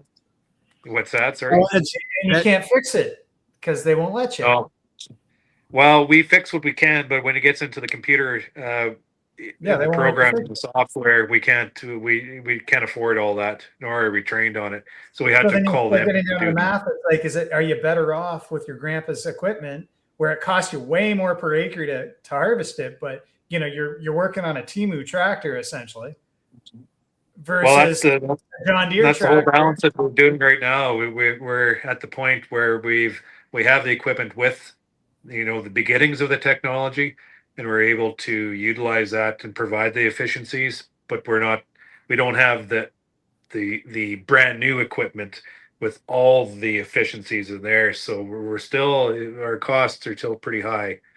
But it's a balance of repairing the equipment, the cost of repair, to what we would gain on the efficiencies and farming with the newer equipment on a per acre basis. So you can pencil it out any way you can justify anything, right? But it's just a matter of being able to cash flow it is the other thing. well, it's So, just like last year when my son bought the bale bearing and the new baler. My sister-in-law said, "What did you think about it?" I said, "Well, he has two choices. You either quit doing the job or you buy the equipment because you can't find any help. And this machine alleviates pretty much all the barn help because all he had to do is he got himself a skid steer for the grabber. You grab the bundle of 21 square bales, take it off the gooseneck trailer, put it inside the barn, you're done. Never touched anything." So a lot like last year, it was just me and him. I'd be baling. And as once he got done raking, he would start gathering bales and take it to the barn. And time I got done baling, it wasn't an hour later, everything was in the barn. Nobody touched anything. And it's just, it's easier on us. And then same with like our harvest capacity. We used to run 3 Deeres, 3 older John Deeres, and we traded them in. We have these cat combines now. One of these cat combines is 2.5 of those John Deeres. So we have we're going with the equivalent to 7 John Deere combines in the field right now, just running 2. You know what I mean? is that because of just capacity or a bigger capacity? Head? It's a way bigger machine, way more efficient. We can get more acres done in a day. So it just it just brings the sense of efficiency per acre that much more closer, right? Like so we have to adopt the technology, otherwise we just get left behind. Well, it's like we bought the tractor. It was used tractor. Me and him went together on, and several years back, and 2 or 3 years ago. Anyway, he's getting the components and whatever to put the GPS auto steer and everything in there, so he can spread the fertilizer himself. And everything is precision farming, you might as well say. No overlap. Yeah, all that. It sure makes a difference. Our fields are not square, they're irregular like this. So we have headlands. Boy, we have headlands, and because of that, we have lots of overlap. Now we're running machinery that's like our sprayer is 120 feet. So on all those little dips and doodles like that, we have a lot of overlap. But that machine, it shuts off the boom all the way down and turns it back on like this. So we go from 50% overlap down to 0.5% overlap, and that makes a big difference in costs. Yeah, that's like I got a big farmer that used to farm our place until my son took it back, and he does about 6,000 to 8,000 acres here. And he spent $100 and some thousand on a fertilizer spreader. So he's got the GPS monitoring the crop coming through the machine, and it's mapped all that out on that field. And then it takes all that information coming in from the crops and whatever, you feed it to that fertilizer buggy, and it turns the spinners on and off. Like if it's a knoll and it doesn't have much of a crop yield, it puts it on there. If you go to another area where he had a big crop yield, it turns it off in that thing. And then of course he's going back and forth with not overlapping, you know. And Yeah. he Yeah. said I said that, you know, it was like 150,000 for that thing. I said, man, I said, how do you justify something like that? He says, because it saved me 50 some $1,000 in fertilizer bill because of knowing when to put it on and when not to put it on. Exactly. Yeah, that's a technology our farm hasn't been able to afford yet. That we're one step behind all the rich guys. We'll get there. Yeah. And he's got, you know, he rents equipment from John Deere and like there's one guy that rents it first and then he gets the 2nd year lease or the 3rd year lease and all that kind of stuff. So Yeah. I run my son-in-law's swather. It's dumb. I have to turn it around at the end of the field. It won't do it itself. Oh, that's pretty hard done by. you know, I was watching one of them ag shows years ago, and you know, I wasn't used to this, you know, the machine drives itself, you know, the tractor or whatever. And the one person says, yeah, do you have a machine that tells the driver to wake up at the end of the field? Because he fell asleep going across the field and the tractor hit the tree. Oh. And all. Yeah, and I'm we like, can't do what? that. We launched into a ravine, so we got to stay awake. Yeah, hey, Mr. John. And then via honeybees. No, I'm not throwing bales anymore. I'm done that. My shoulders have told me they're no more doing that anymore. One of the young guys here with the air seeder, he went to sleep and they had to get a track hoe in to get him out. Oh boy, what did he hit? He was in a slough. Oh, okay. I thought you meant he ran into a hydro pole or something. Oh no, he was in a slough and they had to get a track hoe. So that you can laugh at. Yeah, I bet you he got his ass kicked. Yeah. What was he in? What? He was seeding with an air seeder. Yeah, but sleep. And what did it do? Well, it was on stuck? it was on a GPS running the line down the field. Yeah. But he should have steered around the slough, but he fell asleep. The slough, you say? Yeah. What is a slough? I don't. A body of water. Oh, okay. Yeah, a big wet spot. Yeah. The worst thing about that is an air seeder. You get an air seeder stuck. Oh my goodness! What if you can get it out within that day? Then you're shoveling out mud out of all those little hoses. Yeah. Oh, I've done that before. It's not fun. No. No, but anyway, my son, he got himself a new Kubota skid steer here, and we got all, like I say, all the different hay equipment updated, and so he should be, you know, he's got some payments to pay, but he's on top of it. Yeah, it'll pencil out. He'll make it work. Yeah. Oh yeah, he'll do, you know, works out good for the taxes and all that kind of stuff, and yeah, and he's brokering hay, buying hay in and reselling it. And I think he gets a truckload either once or twice a week of round bales, like 23 to 25 round bales on a truckload, and it's coming in every week. And I'm like, and then we had this, you know, the horse people, you know, they all wait, or like, it's like going to the store getting milk and bread over the snow down here. Oh my goodness, it's going to snow. We got to go to the store, you know. And yeah, just add a couple of dollars on that bale and that happens. And then it's like, well, here comes the snow, and it says, oh my gosh, we need to get hay for our horses. We're going to be blizzard in for a week. And we had this 1 week, and he said I sold over 100 round bales in 1 week.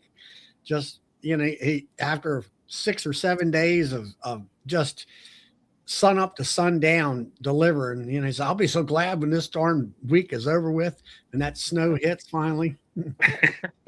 But there you go. That's exactly why he buys the equipment. You buy the facility. If you didn't have the facility, he would never be able to handle that kind of workload. So it pays back you as long as it pencils out. Kind of like this damn honey house I'm going to be building here for way too much money.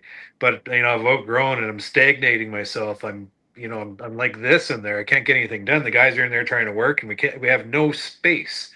But I just need to free the space up a little bit so we can actually move and get things done, and then take a step ahead when we're at idle a little bit. So facility is all about facility. This business is all about facility. My daughter is in agriculture school right now, and they're teaching her that, and she's going through the books. They're actually teaching her the right things too, but she's going through and she's measuring our capacity and how much facility we have for the amount of production, and weighing the sales we have to make, because we only have so much storage facility, and if we had more storage facility, then we'd be able to hang on to the crop a little bit longer and take advantage of pricing a little bit better, and all these logistics, and having to market the crop because we don't have have all the storage capacity, so then we have to pre-sell some of it. I'm quite impressed with what they're walking her through. Yeah, I'm impressed the fact that they're actually got a school out there that teaches useful information. Yeah, it's the basics. It's a diploma of agriculture, so it's not like a degree where you're studying stuff. This is like applied knowledge of business. That's right. Farm business is very important. It's nice I to can know teach her. that I've been someone- teaching her this for a long time, but she doesn't listen to me. So now she's listening to her prof, and she's bringing it back to me, and she's confirming with me. And I said, oh yeah. And so things are sinking in. And she actually, as her project, she's buying 200 colonies. So she's going through and she's adding it to the existing operation. So she's not having to factor in facility, but she's asking for the cost of the equipment and how much are we going to make on this, and how much is it going to cost to raise them, and a capital. Yep. Capitalizing the whole, the investment, you capitalize over a number of years, and then when's it going to be paid off, and how much money going to be making, and all this business related stuff. So it's So it's she good. buying 200 of your It should- colonies? it literally- Colonies? Well, she's buying colonies from somebody and adding it to, like, it's all fictitious. Okay, fair enough. Sorry, I didn't say nothing. I don't know nothing from nothing, and this internet is fake. But I am building a facility. When she comes back, she'll probably buy a couple hundred just to start from me. We're not going to be buying bees in.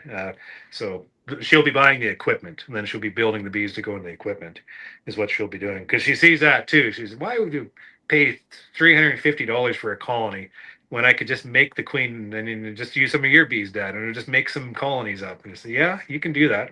Bulk bee splits in August. It's a good time to do it. So Get a little Yeah. older and you'll be slave labor for her. I hope so. That's my dream. My dream is just to be in the way, Answer Brian's Castle Hives thing about round bales. Ours are about, I think they're like $80 a round bale, Brian. It depends on what the quality of the round bale is, and what is it, a cow hay, which is cheaper? Is it goat hay, or is it horse hay, which is high? So you have to play that game and all that stuff. And but those horses are expensive. I can see why they want to give it prize. If they can afford a bloody horse, then they can afford to feed it. So, well, like, I've seen one here, and it's a workhorse. Like they do ride it in the pasture. But it's $25,000. I mean, good Lord, that's a lot of money for a horse. Oh, And they're more than that here. he's a cattle guy too, and he buys expensive hay for this damn thing also. So well, I mean, now like your brother, he's got probably purebred cattle, yeah. sires and or bulls and whatever, and you got a lot of money invested in there. You got to keep that animal doing just so. So I mean, when you want good quality hay and stuff like that. My neighbor, they're on like 150 acres, but they're like barrel racing folk, and the wife, they decided like, oh, they got lots of money, so it's like they decided they're going to start spending money on horse. $250,000 for On a horse for barrel racing horses that show up here, and it's like that's common. Wow. Quarter That's a million lot for dollars. My question is when you win the race, do you make enough money on the winnings in order to pay Oh for God, no. There's no money in that, but I love it, man. It's like like I walk through a park and then a park area and over to the property over there, and it's like they'll have like 3 or 4 events a year, and all these people come in from all over the country or the island or wherever, and I don't know. It's really cool to see, man. All these barrel racing action happen. Like, yeah, it's like this. my brother's wife does that stuff, and she goes out to Ohio out there to the big quarter horse race or quarter horse Congress thing they call it. Yeah. Big money. That's only part of it, Norman. Then they have to buy a $75,000 trailer for the horse. Oh yeah, the hay is cheap. Then you got to buy the $9,000 truck to pull the trailer. That's what I realized. There was a moment in my life where I got into race car driving and all that, and I realized that like buying the expensive race car is the cheap part.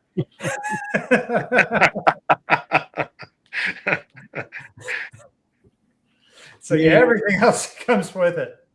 That's when it starts getting expensive. It's kind of like beekeeping. No, beekeeping is all upfront costs. Once you have the frames and the hives, nothing. You're good forever. I don't know about that. Biggest problem is check back with me in about a week and a half. We'll see if these dams come out of the shed alive. Yeah. I don't know. Your videos look pretty good though. I think you're gonna do okay. Well, yeah, they're sitting easy. It's maybe my wife figures I'm harder than myself. But it's we have them in there for such a long time. Even the guys out, like even Doug's out there out in the snow still. They're confined for such a long time. It's just we're testing the boundaries with these little bugs, and we got to get them out. We got to get them flying. They got to be healthy. Once we get them going, then it's off to the races. But it's this time of year it's touch and go. And that's the thing you got to keep in mind too. It's like, Doug, your bees are you're in the same area as Ian, right? Roughly, but you're outside, right? Yep.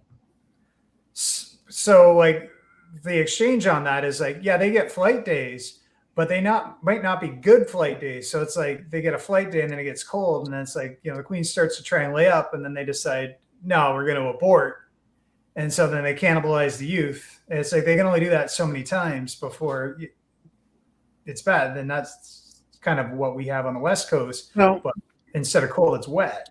Between like Ian and Doug, between you two, you got both in the same kind of climate, but you have 2 different styles of wintering. Survivability, is the outdoor bee, is the barn equal to the outdoor, or the barn better than the outdoors overwintering process? My neighbor out here, he winters outdoors, and he seems to be doing just as well as me inside. We're like, I'm not going to lecture anybody because we're pushing down trees too, but there's not a lot of outdoor places we can put them here. It's just harder and harder to find a nice outdoor yard, and there's some management that I utilize by wintering indoors. I have single box. Managing the single box. I'm trying to keep the honey out. I'm harvesting the honey, so I'm keeping everything confined to one box. And it's more efficient on feed indoors than outside. But at the same time, it's more natural. Like Doug will tell you, it's way more natural to keep them outside. Because how long would they be brooding there, Doug? Probably a few weeks already, eh? I would think so, yeah. Yeah. So he like Doug might even have his population turned over already. But you had a lot of snow too. The snow sure makes a big difference wintering outside. Keep the wind off.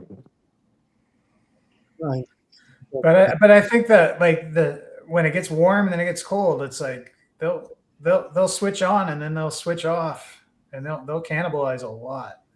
Probably the biggest difference between Ian and me, we have permanent locations where we can leave them. Where I think Ian's probably got a lot of locations where it's a summer location only. Field edge, yeah. Mhm. Yeah, like I went up to Dauphin, and there's a lot of outdoor wintering up there, but they have lots of shelter, rolling countryside, trees everywhere. They don't. I don't think they get the wind we do. They probably get more snow up there than I get down here. But it's just I'm always fighting the wind. Yeah. Yeah, well, But that's you can ask Doug if it's better to winter outdoor or indoors. Doug will say outdoors, but indoors. And then you ask me, and I'll say indoors. well, Just it's like talk to the beekeeper. with me here, it's like I don't really have insulated hives, but where the wind, I get a lot of wind too. And the hives that are out past the barn there that has the barn's the wind block, then I put carpet around them to give them that wind block, and that is a tremendous help, I think, as far as that goes. And all. It's a pain, but at least, I don't have that many of them to do and all that. But yeah, it's so when do you start planting corn? Another month or a couple of months? It's got to get warmer. Yeah, it won't be until middle of May. It'll be middle of May. We start with the wheat, and then we drag our feet to put the canola in. And right about that time, we'll be putting We like to put sunflowers in about maybe even sooner than corn. Get that put in the corn, and then hopefully have everything wrapped up by the end of May. Well, the sunflowers is what for oil, sunflower oil. Yeah, oil seeds, so we get honey off them some years. But these, like the last couple of years, we've been growing and we're delivering to a guy who sells them as bird seed into New York. Seems like kind of a waste to me, but they're paying big money for them, so that's good. For bird seed. Bird seed, yeah. Yeah. That's where I buy my sunflower seed is bird seed. Yeah. Yeah, birds love them. We sure put a lot of effort into growing the crop for a bunch of birds to eat them, though. That's all where the money flow is, And we appreciate you for that. Okay, that's good. As long as you're paying, I'll keep growing. We had a big crop last year. The bird lovers are appreciating you that. That's what Oh, that's good. Have you ever grown canary seed, Ian? No, and I don't want to either. Have you? No, but I know a couple of guys that did. I said if you plug the combine, you just walk away and leave it. Ooh, I can imagine. Yeah. I'm starting to itch already just hearing that. because of what the fine heads, I guess it is, or what? Very, very itchy. Yeah. Oh. Yeah. It kind of, how do you explain it, Doug? It kind of like it stacks. It doesn't flow, so you have to pound it and kind of get in there with a little pickaxe trying to get the stuff to flow, and then you're getting all covered in this damn. I've never done it, but my buddy I used to go to school with, he used to grow it, and he just cursed the stuff. Didn't get paid enough for it. Tom wants to know how does the bees perform on sunflower pollen nectar? Good, very good. If the flow is there, sunflowers is a bit of hit and miss. I don't move bees to sunflowers anymore because sometimes you put a lot of effort in getting nothing. Like last year, I had this beautiful crop, biggest sunflower crop we've ever grown. Just a tremendous crop. Walking through there, bees all through it, 2 bees per head, beautifully pollinated, bees all the way through it. I had enough colonies on there, but not enough for surplus on that field. So I was quite disappointed in that. Mm-hmm. But the colonies were doing terrific, though. They were doing quite well. The pollen, I guess, is lacking, so it's not quite balanced, but they'll mix it off with alfalfa or some other clover or wildflower or something like that. Mm. And apparently the pollen is good for their guts. It's kind of round. It almost looks like COVID. You ever seen a COVID under a microscope? This little spiked round thing. Sunflower pollen's the same thing, and it goes through the bee's gut and it almost scrubs the intestines. So it helps with gut diseases like nosema, for one thing. They've done a study on bumblebees, and there's a gut disease in a bumblebee. I can't remember what it was, but they found that the sunflower pollen, even like the wild sunflowers, that pollen will scrub their guts, and it helps them with that. And they figure it does the same with the bees with nosema. Yeah. And is sunflower pollen a good protein? I've heard conflicting info on that. Maybe. Yeah, no, it's lacking. It's not balanced, but the bees will balance it off with something else in the area. Yeah, because they like multiple types of pollen in order to get a balanced diet. Yeah. Typically, it's the same time as sunflower in this area anyways. There's still clover blooming and canola just bloomed, so there's probably canola pollen in the nest yet. So when they're bringing in the sunflower, it's being mixed off. So the essential amino acids are being mixed so that they get what they need. Yeah. So Ian, you make your own pollen patties, right? Yeah. What kind of oil do you put in it? When I like last year I didn't feed, and this year I'm not going to feed again because we decided to cut our budget again just because of the instability in the marketplace. So we're cutting costs. Well, I am feeding a little bit this spring, so I'm dabbling with it. But anyway, when I'm mixing my own patties, I like to mix in bees do well on a coconut oil. They like coconut oil. It might be expensive, and they also do well in palm oil. And I forget what the ratio is. I think it's 2 to 1 to 2 coconut, palm, and borage, if you can find borage. Oh, flax. Flax is what it was.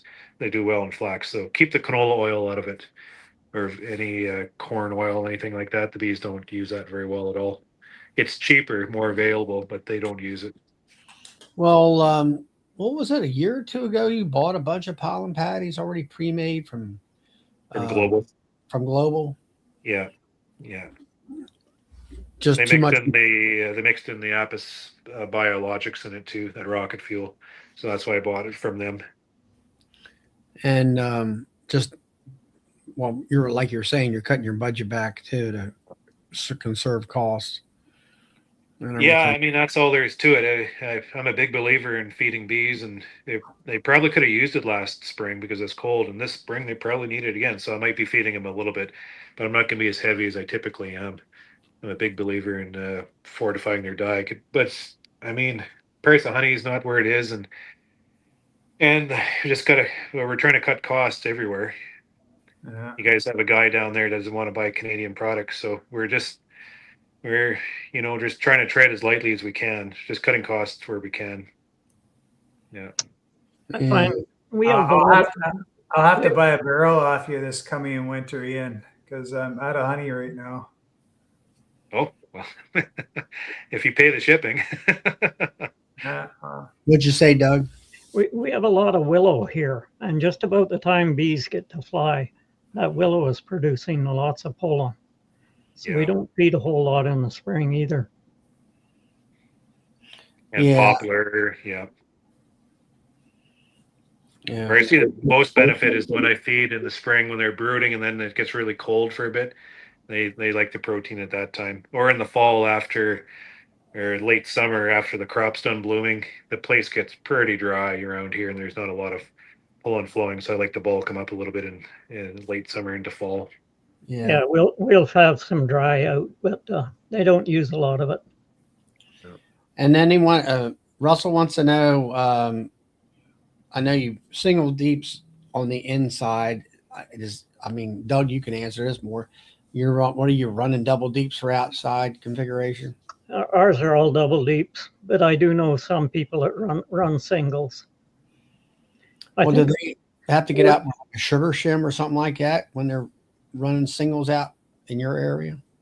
Not that I know of, no. Well, let's see Brad up there. He runs singles, I think, too, outside. What I've seen. We're probably going to go to singles with our styrofoam. And you think you'll have enough feed in there in order to get through all that time and 6 months of cold weather? Well, I don't think I've ever seen them use all the honey in a super in the winter. I'll keep the chickens away. Yeah, you're sorry. There you go. Up. Battery must have died, or the internet must have kicked out. The only time I've seen our bees really starve in the winter, they might feed all the honey to one side, and then we'll hit some of that 30, 40 below weather, and it's just too cold for them to move back to get on other frames. So you will lose them sometimes then. Right. I mean, that's something that I learned this year was, I mean, I had used fondant in the past but never was real successful with it. And this year I didn't feed as much sugar water in the fall because of queens brooding up. I wanted a bigger nest, and no problem, Mike. And so anyway, I got some friend of mine sent me some fondant, Matt, and I started using some Hive Alive too, and along with some strong microbial fondant. And like you say, you gotta, think the fact that you can get in there when it's warm enough, or just get in and get out type of thing, where you can put that fondant directly on top of them down here, to where no, they can't move, but as long as they're actually literally in contact with that, they'll survive those severe cold nights and stuff. And then something else I learned, my opinion is the fact that you can buy baker's fondant and all that, but I find that these Hive Life fondant, which is made for bees, Matt's fondant was made for bees, strong microbials fondant, which is made for bees, it's got all these different additives and stuff in it. I think I don't know, I feel it helps the bees get ahead and all. Yeah, I don't like to open up a hive in this country when we get the winter, well, the temperature we hit. Yeah, I mean, you guys are getting temperatures way beyond what we're talking. We complain about 20 degrees at night, and you're talking about 20 below zero. It's way different. They have those tops sealed down so there's no drafts and stuff. Well, anything with the Hive Alive in it, that's got that lemongrass, so it's going to bait them no matter what. Well, it's got a little bit of lemongrass in it, but it's also got thymol in there, and it's got the seaweed extract stuff. I don't know whether it really works or not on that kind of stuff, but to me, it was convenient.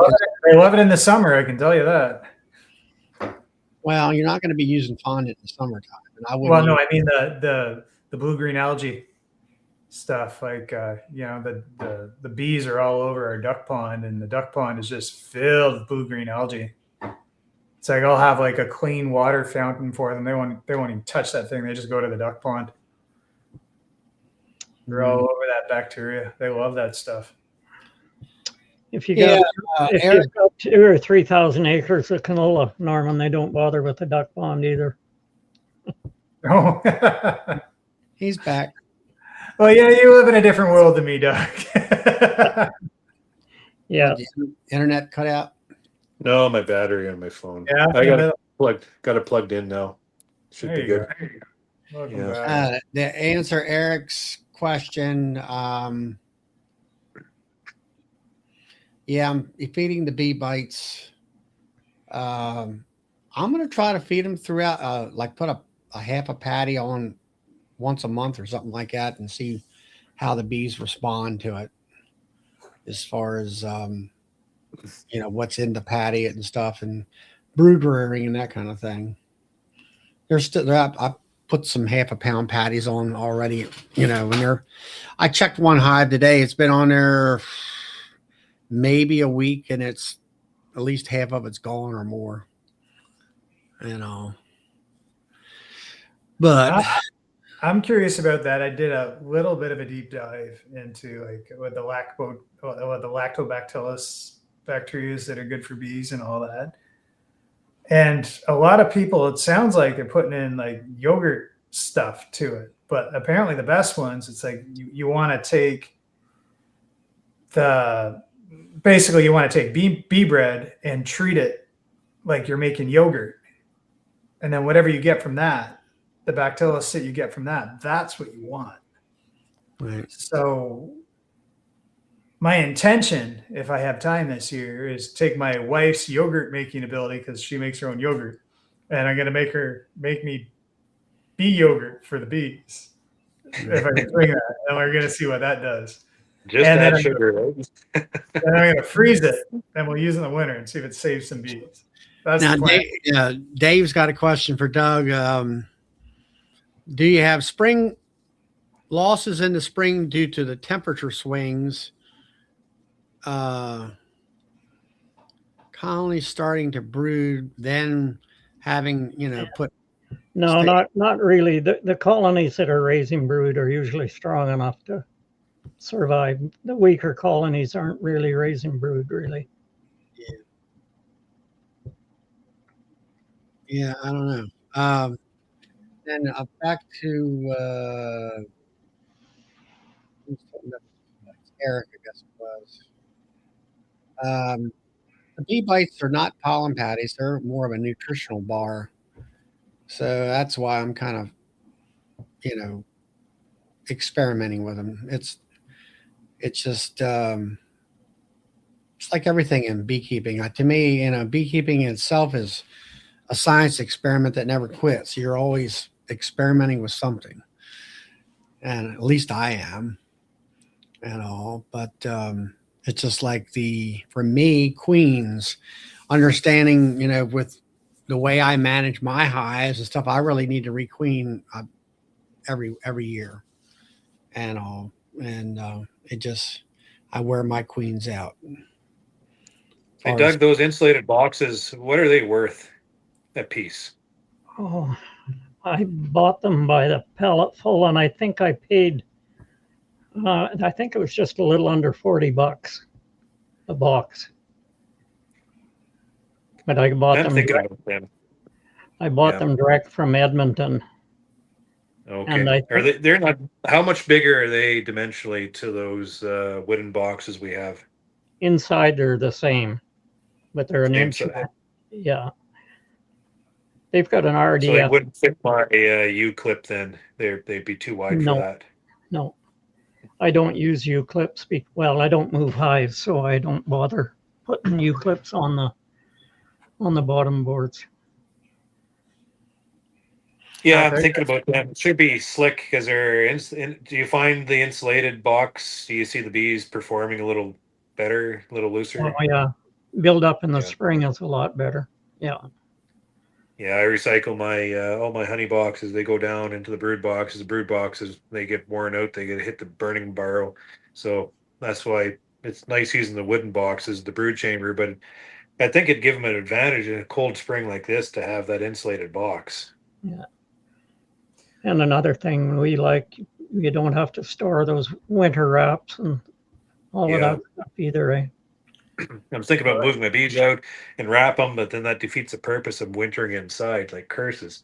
But if they're in that insulated box anyways, then you'd find benefit through the summer too. Just, do you think they perform better maybe? Well, I would say they keep their temperature evener, Yeah. See, they seem to maintain it better. I'll give you big time. Like, I never have brooding on I don't have bees outside the hive no matter how hot it gets in the summer. Yours are the same equipment? Well, no, I make my own. But okay, you don't know what I do. I'm not going to go through the whole thing, but I'll just tell you about my boxes. Everything I do is different from everybody else because I just don't agree with anything. But I use polyiso. Which makes you a good beekeeper then.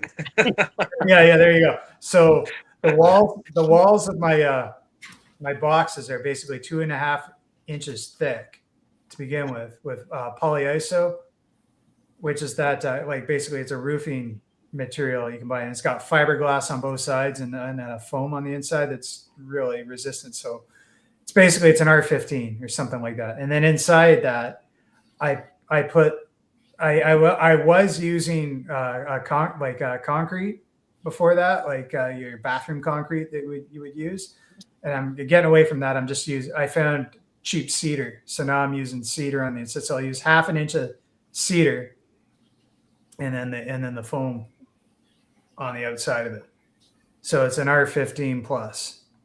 Oh yeah. That the roofs are double thick that, so it's an R30 roof. So the roofs are more insulated than my roof is. And I'll tell you what, honey boxes are just standard wood boxes. You just stack up on top of them. yeah, that's the plan this year. It'll be a standard honey box on, so it'll look real weird, but yeah, exactly. But the brood boxes are that. Yeah. If Doug, you how's the skunks manage do they tear those boxes up? never had any problem with an animal. I was worried about that, and we do have skunks. Chickens for you would be a problem, and chickens for me were a problem when I was using a polyiso, or no, not poly. What are you using? You're using the normal polystyrene boxes. The chickens just take them apart. Like animals will just eat them like crazy. So you got to be aware of that. You got to have a good paint coating. Like you got to paint them for that, and then you might have to chase them away. It could be a problem. Whereas what I'm doing, and you're not going to do this because it's way too many hours. There's a fiberglass coating on the outside of my foam, so it's thin, but it's resistant. So the chickens will peck at it, but they'll piss off. And like this run here, every day the ducks are going through there, the chickens are going through there. You know, they love it in there, and they'll do a run. But yeah, when I was using polystyrene, oh my God, the chickens would just eat everything. Or these ones, if there's any gaps, like if I, if I don't butt my edges, so it's like fiberglass on fiberglass, if there's like a foam edge exposed, the chickens will find it and they will eat all of it. Oh, really? Oh, yeah. Little buggers, eh? Oh, they're freaking dinosaurs, man. They're miniature dinosaurs. They're horrible. We've used 3 different types of styrofoam. If I had my choice, the Lyson would be the best. But it's hard to get any number of them, and you can't get a half decent deal on them. Other than I've seen down in the States, some of the new Lyson, and they have a great big indent on all 4 sides with a big Lyson name on them. They've done away with a good part of the insulation. And to me, that's the purpose of them. Yeah. That's true. Yeah, I've thought about that. So you're saying the skunks don't do any number on your boxes you have? You would think that they just tear them right apart. Yeah, no, I've seen the odd one might have a scratch or 2 on it, but we've had those styrofoam, it must be 4 years now in the yards, and I've had no animal problems at all. I don't have much for wax moth issue, but have you had wax moth issue maybe in a box that they dug into, or do you notice how does the wax? They're always outside, so yeah, never bothered. I got attacked by a bear that I got pictures of. I got to dig for it though. Yeah, a bear will destroy anything though, I guess, right? No, it's just a little chunk in the corner. It was a very gentle bear. I had a bear attack the side, took a little bite out of the side. Didn't even bear smoking marijuana over there in Vancouver or what? Still using the box. It literally pulled out some frames and like bit off the top bar on one, bit off the bottom bar on the other, and then we chased it off with hockey sticks, as good Canadians do. You chased the bear off. We've had a bear get into the wooden hives, and I wouldn't want them in the styrofoam, and that's something that would really wreck them. Yeah. Yeah, I wouldn't fault the box though against a bear. I mean, a bear is going to destroy a wooden one too, I suppose. Yeah. Yeah. But I'm thinking about it. But it's the whole investment, a couple thousand brood boxes to buy to switch everything over. My cycle's working nice, where I take the old honey box and recycle it down to the brood box and let it wear itself out down there. But why would you do that if you just spent all this money on your overwintering shed? Springtime weather. A lot less labor too. Like Seems pretty redundant. it's Oh pretty. no, it wouldn't be, because we put them out in April and then we get they're flying. But the nights aren't 10 degrees. Sometimes it gets down to -5 all the way into May. So we're like this all the time. So the all the way into May, I'd say we get winter storm. So with an insulated box, they'd have the advantage of keeping that looser cluster, bigger brood nest all the way into May. So I'm not, the winter shed's for winter. It's not for spring. You know what I mean? For us, But I it's a don't want to lot. wrap my colonies. Wrap my colonies would be just redundant. Then I'm not seeing a point in that. But to invest in the equipment itself and just have the equipment as an insulated box, and you can use it throughout the entire year. It's a lot less labor for us. Like our styrofoam yard, and we got 2 of them, and there's no labor to it at all. We're not wrapping, we're not unwrapping, we're not hauling anything out to it. It's just they're there, and they keep just repeating themselves. Yeah. Well, what I'm thinking well, it might be the same for you, Doug, because you're in the same spot. Like, it's kind of a trade-off. Like, the bees can make their own heat if they have enough food, right? And it's like where I'm at, it's like, they go through like serious dearths. And since you guys, like, basically, you're on a field here, you're on a field there, and your hives are so absolutely huge and checker block with bees, it's like there's almost no point in insulation is kind of my thought. You're right on that, except in the spring when you have the populations are old and they're small, and there's in the spring they start building that brood nest. They work right to the edge of their ability. That queen's going end of April, and they can a small nest will just explode in the right type of weather. But at the same time, if that weather turns sideways, those nests, they have a lot of work they got to do to maintain what they established. If they can't push that through, then that's where you see dwindle. The biggest thing about insulated hive or that box is that it helps the bees regulate their heat. It just gives that advantage. Mm-hmm. Yeah. It gives But them you're right, Marvin. Like at the cost, you justify anything, right? But how many weeks are you buying with Pardon that? me? Like, is that like 2 weeks that you're saving with in your case with the insulated hive? It would be a month, well into May. Yeah. So they'll be about a month. You'd say if we get them out, usually we have them out by now. Have them out, be a month and a half. We'd see for sure benefit from it. Yeah, but past that, I wouldn't see any benefit from there. But for Doug's case, I certainly see it. For guys like us, there is, like, where our hives aren't like chocker block like yours. Yeah, I got Sparty. Thank you. Oh, okay. Get out of here, Sparty. Go eat. Sorry, guys. Go eat dinner, Sparty. Sorry, I had a puppy in my belly. Like, I would take your wraps off. Sorry, go on.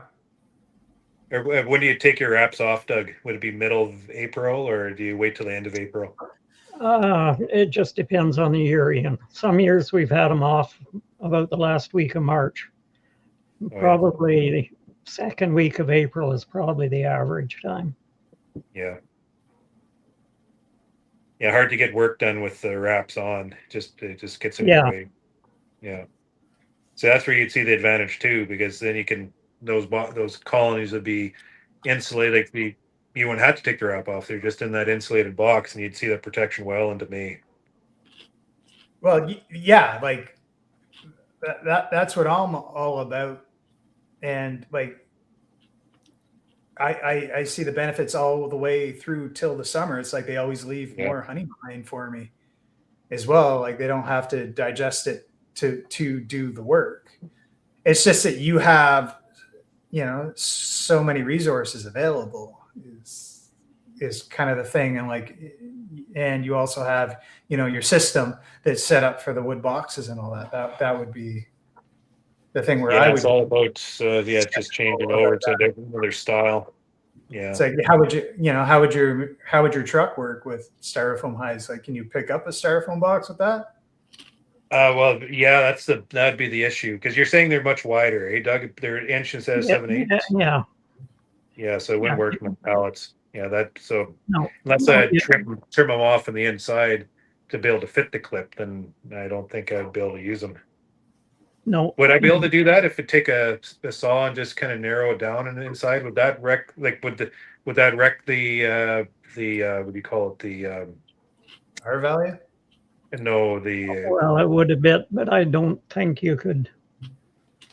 I'm not sure what the that would integrity do. is what I'm trying to say. Like would Yeah. it decrease the usefulness? Like would it still hold itself if I shaved it down like a quarter inch with a saw?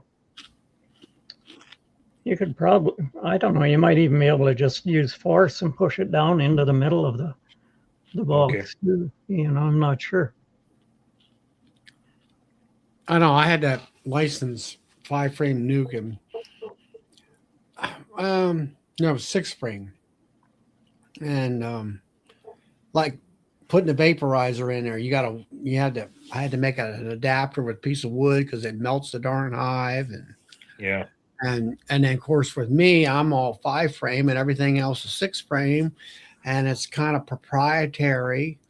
And I was like, I sold the darn hive. I said it's nice and the bees did well in it, but I don't know. It was just an oddball hive, that I could hardly use all the time.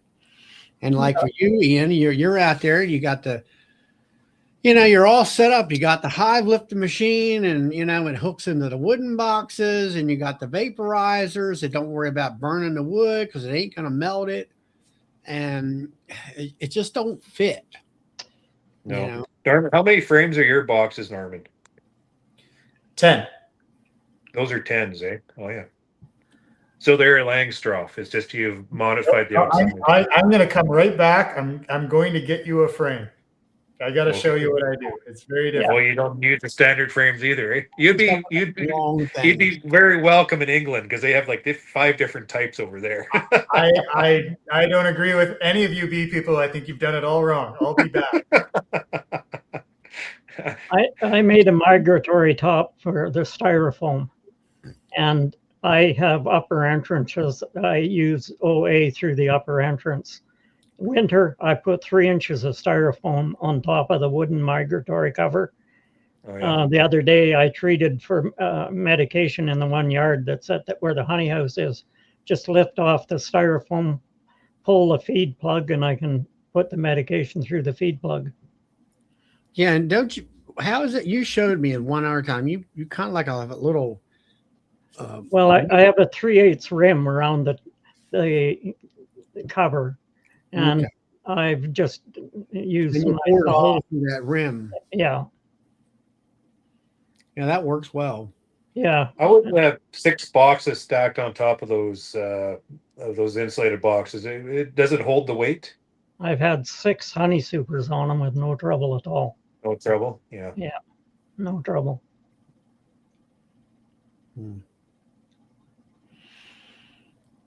So, Yeah, I've been pleased with them so far. No worries with them yet anyway. well, guys, it's 10:15 here. I'm going to go ahead and shut the chat down. And everybody else in the chat, I hope you enjoyed tonight's show. And we will see you next Friday, or I'll see you on Bill's show on Monday at 8 p.m. Eastern Standard Time. So we'll see Have y'all. a good night. Night. Night.